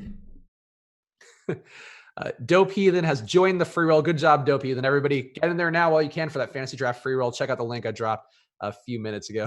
Adam Schefter reports Mixon has to wear an adult diaper today. Good. I'd feel even more confident than if that were the case. Yeah, at least he's prepped. Yeah, he's ready to go. All right. Let's see if there's any good questions here. Maharishi, who wants to tackle a guy who just pooped himself, is when he said in the premium Slack. Exactly. It's a great question. Exactly. Joe Mixon's elusiveness rating rising by the minute. His elusiveness rating in his colon too also rising by the minute. Just looking through the slate to see if there's anything else we missed on. You mentioned DJ Chark. You like him. Leonard Fournette. Did you get him at all? Yep.